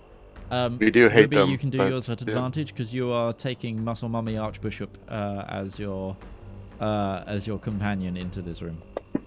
I'm going to feel really embarrassed now when I can't use my investigation fails to get me a card catalog that tells me where the hell the mounted armor is. I got a 7. That's a natural 20. I remembered who to get advantage of my religion to know who to look for. I didn't think to save the advantage for actually finding what I was looking for. Wait, we have a session inspiration, like. I just That's used the it one he a second used. ago. Oh. Considering Yeah. last session's inspiration was only like half a session long, can I use that one? Transfer over. Hmm.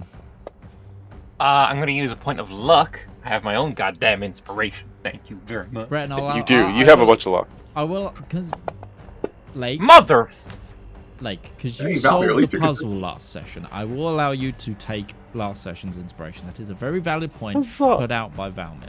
By That is Valymr. incredibly I'm gonna generous of use- you. my last point of It luck. got worse. I'm going to use my last point of luck to try and get over a fucking 9. The dice say no today, apparently. You got an 11. 11. Okay. Hey, you're in like the best place to try and find things. There's a chance. So, final rolls were an 11 for Valymr, a 7 for Breton, and a 22 off a natural 20 for Ruby. Ruby, Yes. this room is an absolute treasure trove of Oh, yeah. forbidden textbooks, magic spell books, all sorts of antiquated knowledge and understandings and theories about the arcane. You're in the hallowed halls in the most sacred sanctum and probably place where they throw things that probably shouldn't be in public eyes, belonging to both Attune, the weave dancer herself, the goddess of magic, arcana, and knowledge, but also, quite subtly, Atrix, her wild magic counterpart. Mm-hmm. You find put it this way, you find a lot of books that will require intense study. But as you're looking into one of the books, as just to try and get a cursory glance of what it might be, Flip to the right page on accident. you open it and it's not a book, it's a case to look like a magic book. Ooh. And inside you see a wand.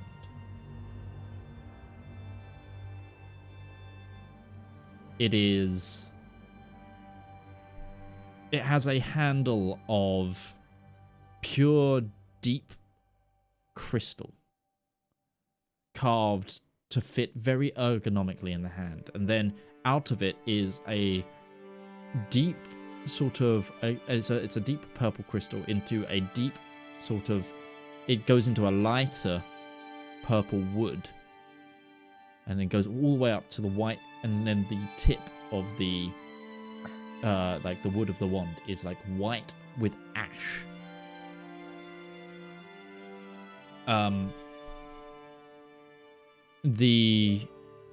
There is like a fracture all the way through, almost like, imagine a tree hit by lightning. Yeah. It's like that, but there's flickers of purple flame going all throughout the wand. I will cast Identify upon it. Okay. I will have to search for this in my notes because I wrote this about whenever you were last here. I wrote this magic item, and I think it's in my handwritten notes. So it's gonna take me a moment to actually find. You don't have to go through your notes right this second, Mitch. We can. No. So I might have to give you the actual item post game, but There's a wand. I want to try and at least get the name of the item. The Elder Wand? Wait, no.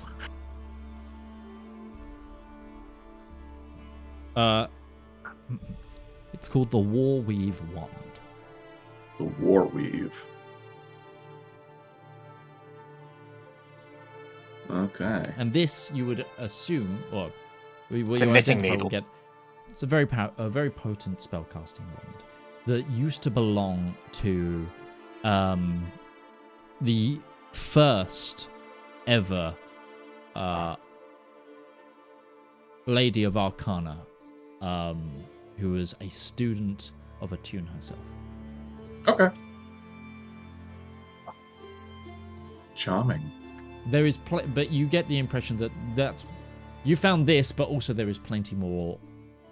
Yeah, she's going to be in there. To be made in here, and this will be the case with a lot of these rooms. You will find items of worth and value, but also much knowledge and questions and answers, in the same way that you found the Constellium in the previous room. Well, she's going to be busy, busy, busy. Absolutely. I'm gonna now turn to Breton. Breton. This Aya's temple, like his room, there's a lot of scripts and manuscripts, but the actual opening, you find it's a little bit more like an armory. With his items in particular, there's a lot of like pieces of armor and such.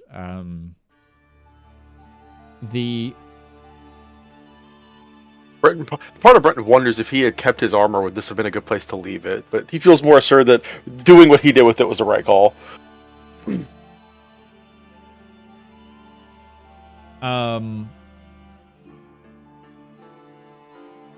You do.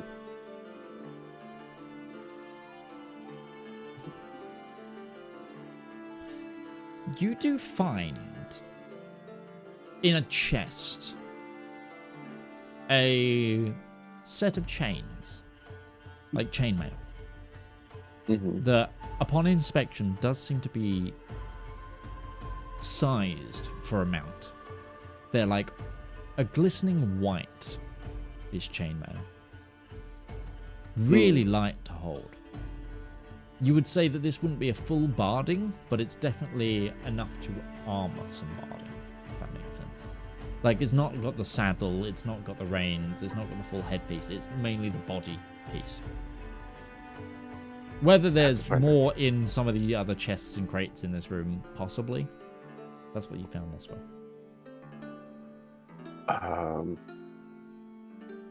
Part of the issue with us splitting up is...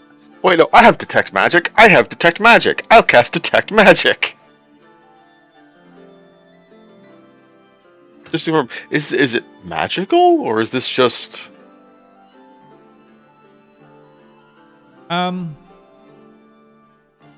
It doesn't seem to be magical. Very well made. Sure. Well made is fine. I think Breton thinks about it for a second. I guess there are armor sets made for chain, but it'll do what it'll... I have to find a smith. Just gather it up in a crate and just kind of carry the whole thing out of there. Mm-hmm. And finally, Valymr. Valymr, you were in particular looking for a glaive, were you?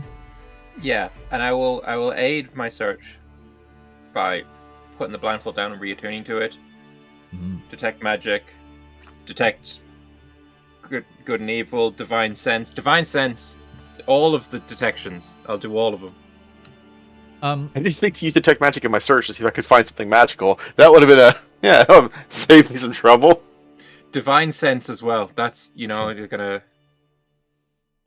The Lawsinger's chamber is very grey. Looks like a courtroom. Yeah.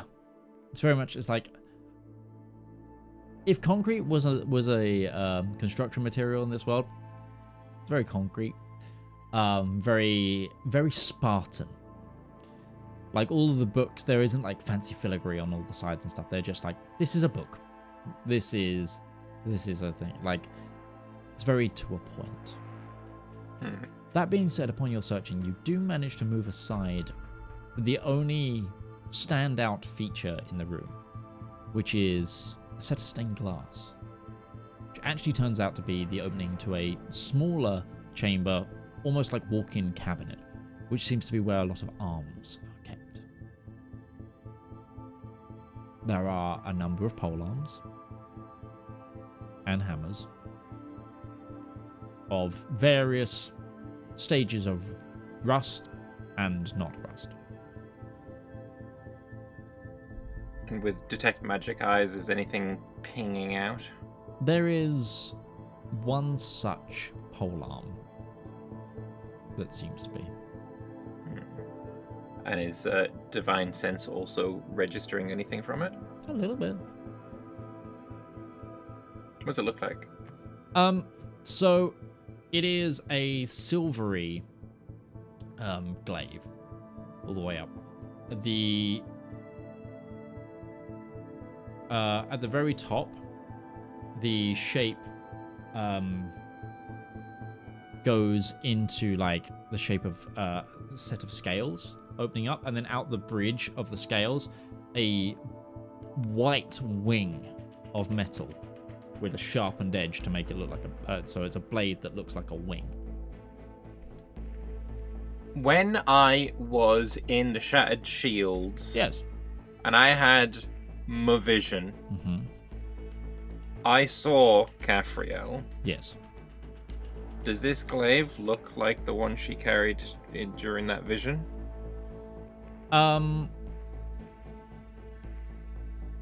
Yes, but it's not that. This looks Like like a it's been good copy. styled in the in the image of it. homage. Right. Okay.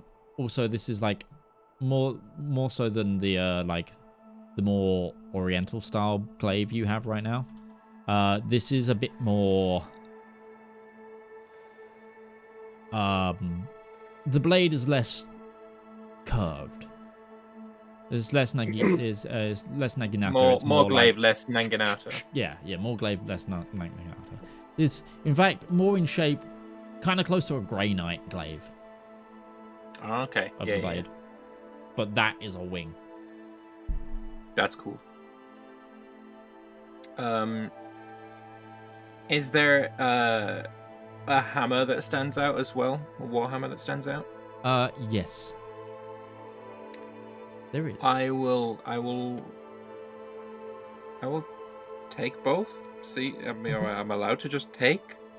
You will all need to make a proper request to the Archbishop, but she's probably not going to say no to you, considering who I you will. are. I will bring both of them into the Mhm.